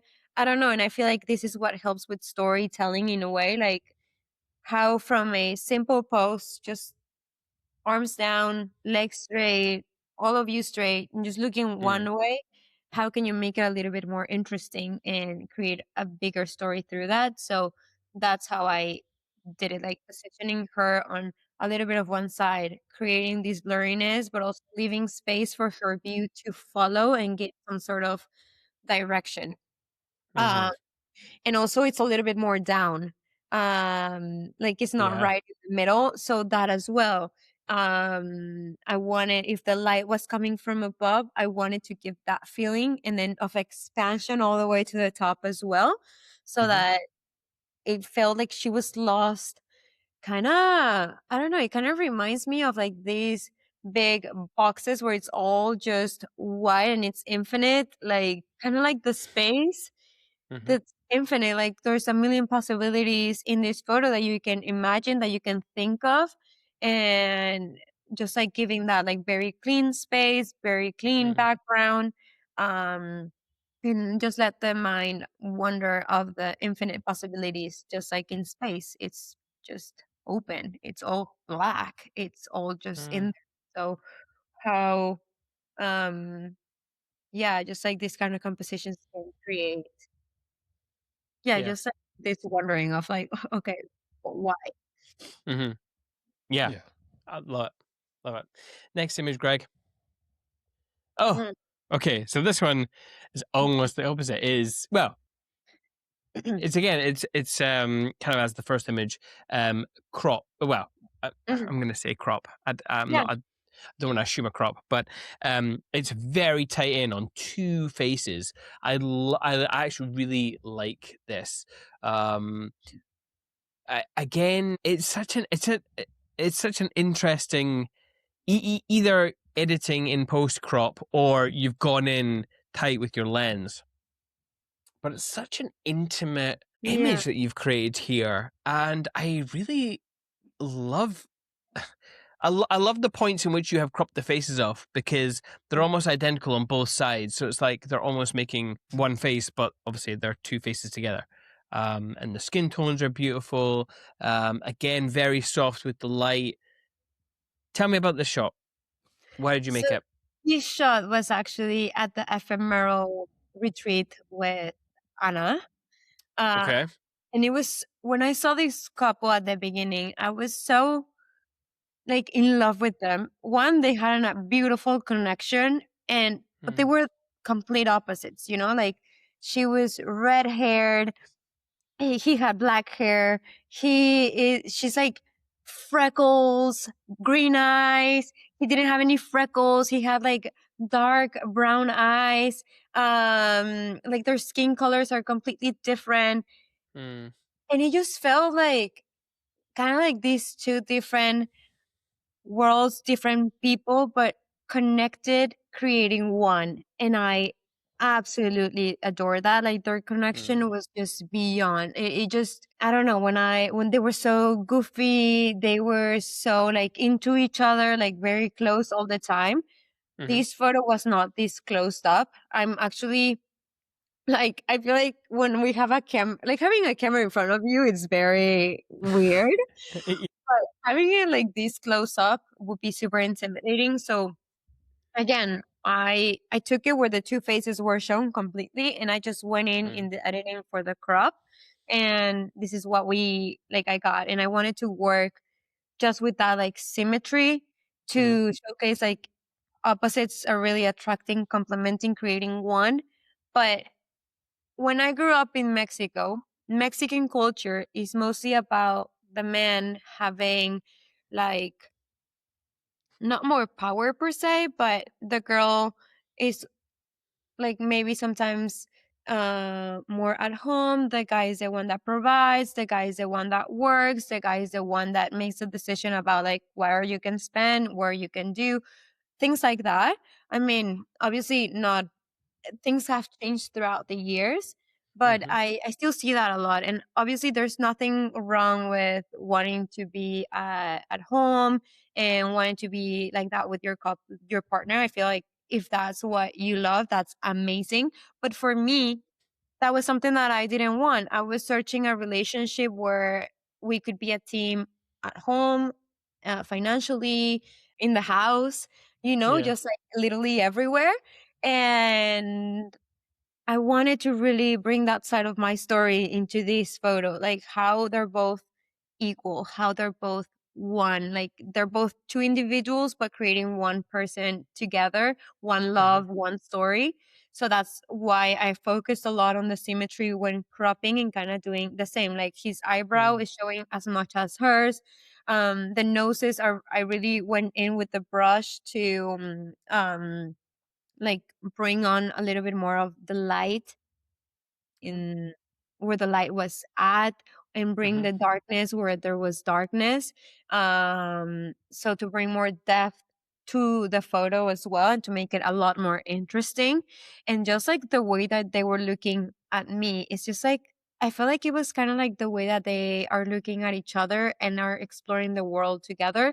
So I really wanted that. I was like, just look at me at the camera and let's try to get like this shot of who you are both as a person, as individuals, but as a couple, and your love story. So I feel like when it was far away, it was cute and everything, but when it zoomed in, you really dive into the emotion and try to explore like, I don't know, I kind of always imagine like, oh my God, where is this girl at right now? Like, what is her story? What is his story? Like the eyes tell so much, and I wanted people to really feel that and just like get in the emotion. Yeah. Do you just for those people out there who maybe struggle with like cropping in a lot, like do you ever wonder about how many pixels are left in an image, like for data or for printability? Honestly, I don't. Okay, that's Just fine. I just crop. I feel like again, there's no rules. I feel like when we have rules like, oh my God, it cannot go less than this amount of pixels, and for printing you need this, and this. We're Mm, following the rules. Which sometimes are good if you're trying to accomplish something specific. But for sure. me, breaking those rules and not even caring about that has worked. I printed this Yeah. photo in a huge album, like jumbo size, and it Oh looks yeah. perfect. And I just don't mind. For me, I care more. again, about the emotion, the feeling, the intention, rather than the metrics and the Okay. pixels, the followers, the likes, like all of that is, I think it's just extra. Of course, if you're gonna print it like full size and the company is asking you for exact measurements, maybe I'll go back to it and change it or try to make whatever I can with what they're telling me. But for Instagram, for my website, they work perfectly, and I know that I don't need more. And this was a huge crop. Like, I'm going deep. And sometimes what I do is add grain as well so that the pixels don't look like very strong, and Yeah. the grain subtles that a little bit. Yeah, there was obviously a lot of intentionality in what you said about this image, but when you shot the full heads, did you know you were going to go as tight as that? Was that pre-thought out, or? When I put them together, because I was like, just come close and put your heads together. When I first took the first picture, I was like, yeah, okay, I'm gonna go deep on the cropping. But Yeah. at the beginning, when I was trying to like direct them, I didn't know exactly. I just knew that I wanted them close. But when I saw the photo, I was like, I can connect this with my story, with what I want to create, with the eyes, the love. And that's when it made sense. And then in the editing, I think I was like, I need the symmetry 100% to make them um, equally important, both of Yeah. them. Yeah, I really like this. Now we haven't spoken about your equipment or what you shoot with. Again, just staying on that kind of like loss of data thing, because I know people are so pernickety with these kind of rules. What is the camera that you originally shot this on? This one was a Canon R6, the first Okay. camera that came out. And I Okay. shot it with a 35 millimeter lens. And I think this is an Right. aperture, like it's super low because their eyes are not really that focused. Like what's focused the most is like the mouth and the nose. Yeah. The eye is like second place. Mm-hmm. And I love the details of their lips. Like I think this is a kind of image that you go right into the point and then it follows you to the eyes. So I really wanted that. That's why I did that intentionally, like not focus on the eyes, because maybe the eyes would be something that could be more expected, and I Yeah. tried to switch that. Um so yeah, I did it with the 35 and probably shot it at like 1.6 with aperture. Yeah. Yeah. So, and again, we've not spoken about focal lengths either. What's in your kit bag in terms of lenses? Because I mean, I'm a 35 was kind of a surprise to me. I maybe thought a 50 in my head when I was looking back at those portraits, but obviously that those are different images. So, what lenses are you carrying to go to a wedding? Let's start there. It's funny because for a long time, and people are always shocked when I say this, but I used to only shoot weddings with one lens, one camera. And I used to shoot all my weddings with the 35. And I Okay. absolutely loved it. Like, Yeah. I was so happy. It was the best days of my life. It's a great lens. It's You a know? great lens. And I love moving around. I love the flexibility of like, okay, I can get close, but I'm not super close. And then I'll do the cropping. I can get really far. I think for me, the 35 is just like such a good uh, local focal lens. Like I absolutely adore it. But then the lens, I changed cameras and I found out about the 2470, the zoom lens with 2.8, and I loved it. I know many people go for the 2870 They with do. two aperture, but I Yeah. didn't. Why? Because for me, my next lens that I wanted to buy was the 24, because the 35 for the party was getting a little bit tight. Yeah. So for me to go for the 38 was like, no. For the 28 was like, no, I need four more. Like Yeah. I need the 24. So that's exactly why I went for the 24. Right now, my style has changed a little bit in that way because I'm exploring to play more with high apertures, like 3, 4, and I've been loving it. I think it's super fun. And honestly, like I can shoot in 2.8, and if I want to lower that, I can just go in Lightroom, use the focused tool, the new one, and create the 2.0. Yeah, so I think Okay. I am super happy right now with the 28. I now have two cameras. I have the Canon R6 and then the the R6 Mark II, the Mm-hmm. 35, and the 28 to 70 millimeters to 20. Sorry. The 24 to 70 millimeters with 2.8. I have the Pro Photo A10 flash with also the receiver so that I can also have it in my hand and use it in Yeah. other angles and it's not just like above me all the time. Mm. And yeah, I mean, that's about all of the equipment that I use camera wise. Nice. To carry it, I just use the Uncommon Sense belt, which I love. Yeah. Yeah. Are you do you have a softbox on your flash for the like offhand stuff, or are you just direct, I do. just I bare love flash? I direct. mean, I love direct flash. okay. I love it. The Pro Photo does come with like a small diffuser. I Yeah. always have that one on, Okay. but yeah, like I never bounce my flash up. I always shoot it directly at Just my couples. Yeah, since the okay. beginning, and that's something I love. Like the harsh light on faces with the flash. Like I love that look with the flash. Intriguing. Okay. Okay. Cool. Because Yep. I know a lot of people like to put the mini softbox modifier just to soften it, and then you know, but it's Yeah. cool that you're not doing that. Okay, so this next image again, black and white, no surprise, but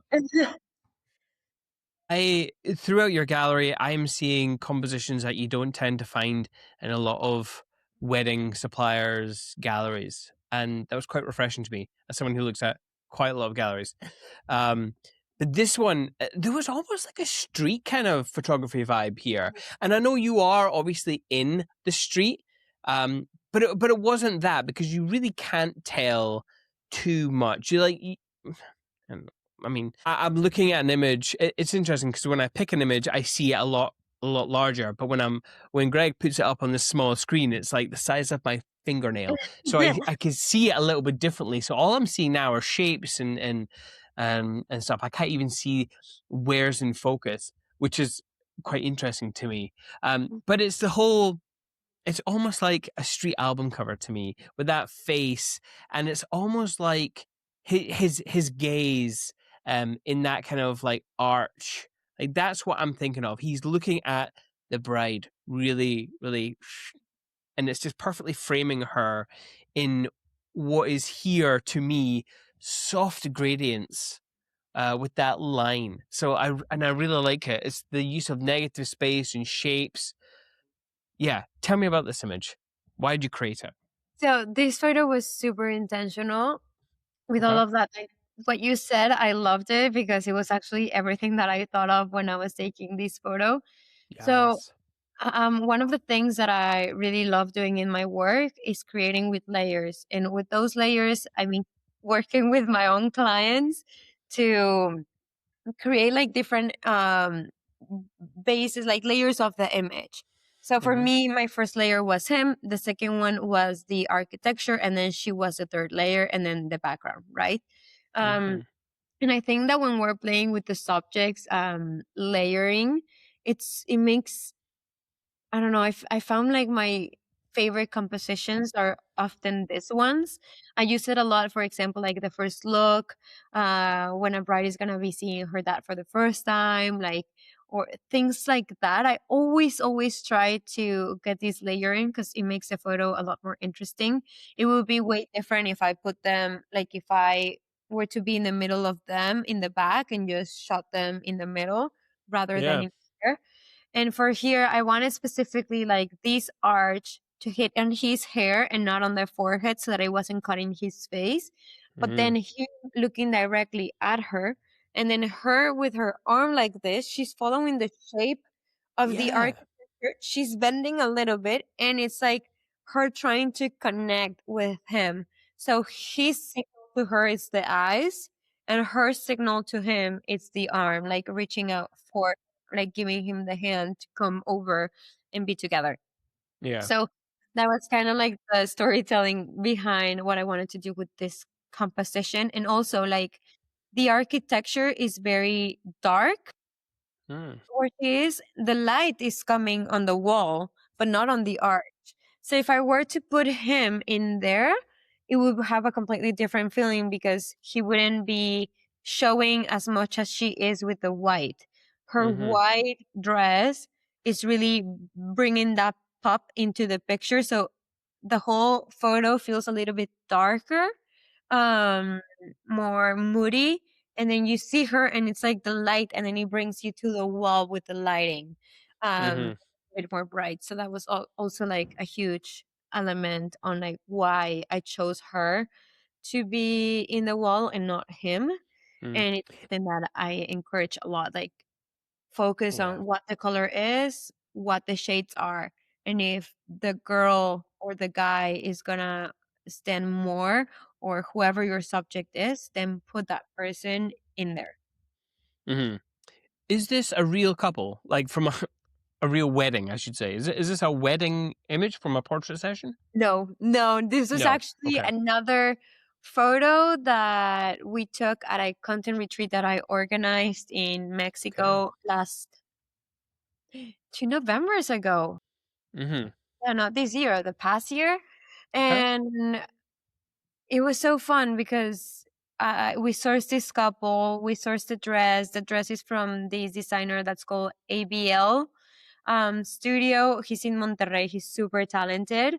And yeah, I mean, they're a real couple for sure. Like they're a real couple.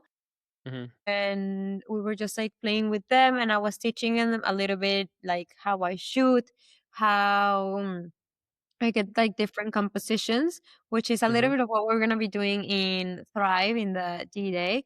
Um, Yeah. and it's gonna be amazing. And Mm-hmm. I love doing these kind of shoots because it's where I also explore a lot more my creativity, where I push my limits. And what some of my best work has been when I do these shoots for me. And yes, I organize this for my students so that they could create portfolio, but they're so helpful for me as well. And they're visions that I've had in my head for so long. And through these photos, then I attract more couples like that are actually getting married and want to have work like that. Yeah. So yeah, I that's why I'm a huge believer of like invest in going in content retreats or invest in doing your own style shoots, because it's where my best work has been created. And now I can say like every wedding that I go to, I apply everything that I'm doing in my content retreats, everything that I'm experimenting, and I feel like my photos are the strongest they've ever been for my clients every single time. Awesome. Just quickly, that photo with the bride with her hand up in the air, kind of a natural pose for what a couple might think to do in an image. When you do direct someone to make a shape with their body, how are you communicating that in a way that's not going to make them feel like they're being silly? Mm-hmm. And obviously, this is probably aimed less at people who aren't models, so just a genuine couple. Or would you avoid doing that with them? I'm not sure. At the beginning, when I started shooting, I was very scared to say like poses, directions, just for being scared of what the couple was gonna think. And I think that's something that a lot of us struggle. Like we have so many huge ideas and things that we want to create, but it's Yeah. our creative block and imposter syndrome saying like, oh my God, no, she's gonna say that I'm weird, or they're gonna say something.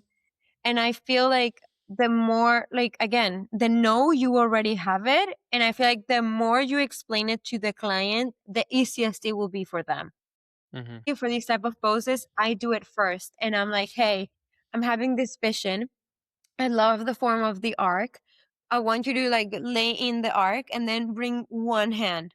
If it doesn't work, instead of saying, no, I don't like that, I never use negative connotations. I'm always Yeah. trying to find ways to make it work, but without making the client feel like they're doing something wrong. Even if it's a model, like I was having this conversation actually with a model the other day, and she was like, it's crazy because some photographers are like, no, that's ugly. No, you're not doing it right. And that discourages you. Like, it makes you Yeah. feel like you're doing something wrong. So now imagine for a bride and groom who have never been in front of the camera to feel like they're doing it wrong. That's just like a big no for me. So I'm guiding her. If I see that she's very stiff, I'm just like, start bringing your hand down slowly. And that's when I take the moment, like when she's Yeah. going to be more loose. And I'm always taking care of them. Like, hey, are you comfortable? How does it feel? And I feel like doing those details can tell you a lot. Sometimes I do have like these crazy ideas. I put them and I feel like they're very stiff or very uncomfortable. And I'm like, how are you feeling? Does this feel good to you? And they're like, you know what? I feel like I'm uncomfortable. Can I move my leg here? And maybe then by moving their leg, it's a Yeah. better composition and it looks way better. So also just like working with the client, it's so nice. Right now, what I do for most of my shoots is like, I have the meeting with the bride and then we create a mood board together. I always ask her to send me some of the photos, either from my work, other brides, other photographers. Like, I don't mind. Whatever they like, I want them to send it to me. And from that, I take an idea of like, oh, okay, she really wants editorial. And sometimes, like, they're giving me so many cool options. Like, I want to be in a bathroom in the tub and I want to lay there. If she did, maybe I would be too scared. Like, oh my God, maybe I'm not going to tell her. So listening to your clients and what they want, I think it's super important. It's such a big part. And when they send me that, then I propose. I'm like, okay, this is the style. This is what I want. I can take it here. So then I propose and I'm like, hey, I'm thinking that maybe we can do this, this, this, and this. And they're like, oh my God, I love it. So communicated and anticipating things beforehand also works so much. For example, the editorial family photos, right? Like the setup of the whole family. Yeah. If you don't communicate that with your client, like, hey, will you feel comfortable if we do this? We could do this, this, and this. Do you want them more traditional? Maybe you like, if you didn't ask, you would do just like the family portrait with everybody hugging each other, which they're cute, they're timeless. But what if you communicate with your client and you create some huge editorial family shot that's incredible, and you only do that through communication and by showing in the wedding day, showing yourself as well. I sometimes grab the groom and I'm like, hey, you're gonna be my partner right now, and I tell the bride, like, look at me, we're gonna do this, and I tell the groom, like, you're gonna be looking at me, and then we just like make fun out of the situation, but I'm showing them. If I cannot show it, then I show an inspirational photo, like a mood board. We always have a mood board. And I'm like, hey, remember this that we saw? We're going to try to make it work and we're going to give it this twist. And so, again, communication and showing your client what you want. If you cannot say it with your words, show it with a picture. Yeah, I love that. Actually, yeah, that reminded me, and it's funny you brought up a bathtub, for example, when your bride wanted to get in one. I remember being in a hotel and the bride communicated this with their photographer, and the photographer went, that's not really my thing. I just thought, oh, Lost opportunity. please. Yeah, lost opportunity, and just like, I It's feel like making right. say that again? That's what the bride wants. Like, Yes. why not do it for her? Maybe it's not the photo that you will post in your portfolio. That's fine. But you are there to serve your client, what they want, what's important to them, what are their needs. So when a bride asks me something, I'm gonna do it. If it's not Yes. my style, I won't show it, but I'm gonna deliver to her because it's important to her. So I feel Yeah. like that's huge, huge, huge, huge. You never know. Yeah. Like that top picture could have been the beginning of the bathroom trend pictures. You never know. You never know. Never know. But I just remember, after that, I was like, what is this going to do for the whole day? And it just made her feel very self-conscious the whole day. And I thought, wow, obviously there are maybe a few elements that could have exacerbated this, but like being a creative and having that influence, just avoid the negativity, because you do make your clients feel awful. Yes. On the Wednesday, and that was in the morning, and it was just a whole day. I felt sorry, but anyway.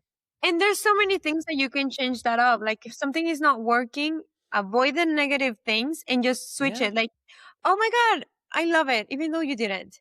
Like now put your hand instead like more in your pocket or face each other rather than looking at me. Like you can start making those small twitches and small changes without saying, no, it's not working. Yeah. Because maybe thought of that, like it's not only the client, like exactly. also, Amazing. Although negative but very constructive right at the end of the podcast. Thank you for joining us, Camila. Obviously you did give us a book recommendation, but actually that reminds me, when we were talking about composition, so I mentioned a book ages ago and I couldn't find it because it was in my attic, but I recently went up into my attic and I came across this book. Now, I don't know if this is a particularly prestigious book, right? But it's called Master Shots. And I picked this up when I was like 15 or something. Like it's been with me for a long time. And it just kind of breaks down like camera movement or how to enter and exit a scene and what that means. So, I mean, Christopher Kenworthy, I don't know if that's interesting to you. There's my book recommendation just because I have found it, so I thought I'd mention it. But do you have any other book recommendations for those who love reading books? I mean, I think maybe a lot of people have said this, but this book I also love, which is The Creative Act by Robin. What is it? Robin Rick Rubin. Rick Rubin. Yeah. I'm like, wait. I think that book, it's so good. I'm actually retaking it right now. Like I'm starting to reread it because it helps with just like inspiration. I think my biggest take on books is like also not only read about photography and things like that, like mix it up with like science or creative direction, fashion, other takes so that they can nurture your work. I feel that's one of the things that I love the most. Like I sometimes read novels and just like I love the thrillers and I love that, and that's just like the amazing thing of storytelling. So I learn a lot of storytelling through like fiction books, and like, it's super cool to read on that. I'm always buying like books of like magazines. I have one here. Let me show you. I think this editorial is super fun. Ooh, a magazine. I feel like I should have had something to show. I know, Greg. Come on, find something quickly. Magazine, like they have so many. It's called Mastermind. They are amazing. They have different editorials with different photographers, different artists all the time. And you can see like so many pictures and photos, and it's full of art inspiration. Like they are great. So I focus a lot on like this ones. And this is another one. This is super cool. It's called A Magazine, and they are curated by different people. So this one is curated by Cecile Banson. And she makes the whole magazine. Like she chooses what brands to shoot. She makes a shoot for her own brand. Like she makes so many things for her. And that is super cool. So I buy a lot of like magazines that can really help me get inspired. And I mean, there's so many texts, you get to know so many new people. So I think those are awesome. And I would hugely recommend them. Okay. Those looked super interesting to me, and I'm going to do the same thing as I do when I see something interesting. Greg, could you buy me those? Maybe. See, so for those listening, Greg and I have recently had to give up our studio space in Glasgow because Ashley, our pilot with Jack, who is a sponsor of the podcast, she has moved out of Glasgow, and so we just didn't have enough creatives who were willing to come into the city centre, and so we gave up our podcast suite. So now when I go to ask Greg something, it's over the phone. But I'm going to do it here now on the podcast because I feel like the extra peer pressure. You know, like if you see Thrive, ask him, did you buy Simon that lens? I think he really deserves it. You know, really add the peer pressure, guys. Come on. Anyway, Camila, thank you so much for joining us. What a thoroughly great conversation. I've really enjoyed having you on. Where can people find you online if they wanted to check out your work? No, thank you so much for having me. I really had an amazing time with you guys. And I mean, you guys can find me on my Instagram as Camila Urrea, Urrea, and then another A at the end. You can find me on the educational platform as Rise by Creatives on Instagram as well. And my website is just my name, CamilaUrrea.com. Yeah. Yeah. Oh, by the way, I didn't mention this earlier, but I like your logo on your website. Thank you. Thank you. Who did that?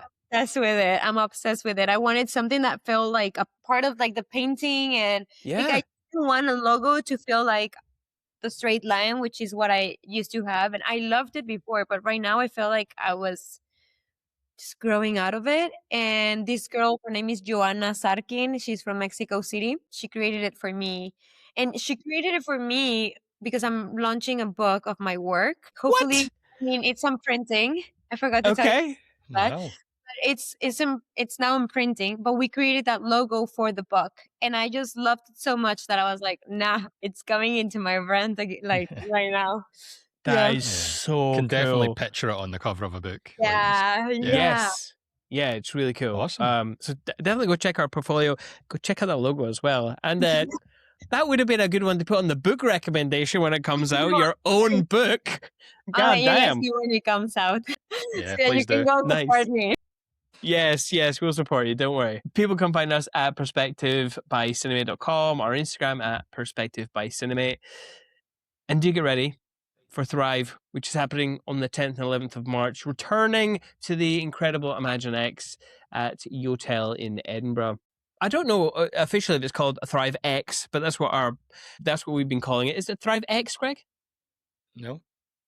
No, it's just in our notes. We've just been writing X because it is the 10-year anniversary, which, again, Lisa, is such an accomplishment. No, that's just... It's No, huge. never mind. There's nothing to What? do with Lisa. It's got nothing to do with Lisa. What? That's just What so is you it? know that it's a Thrive podcast. It's not... It's so you know what the guest's for. What? Okay, here's me thinking it was just to mark Dumpling. off. This is the 10th one. Oh, well. I like the serendipity in it. Anyway, I hope you have loved this conversation. And if you did, please hit subscribe, especially on our YouTube at youtube.com/@perspectivebycinemate or wherever you get your podcasts. We hope to see you in the next one. And leave a review, please, to help get the podcast out there. However, In the meantime, enjoy your life. enjoy No. Thrive. Enjoy your Thrive. Damn it. Car crash ending. Damn.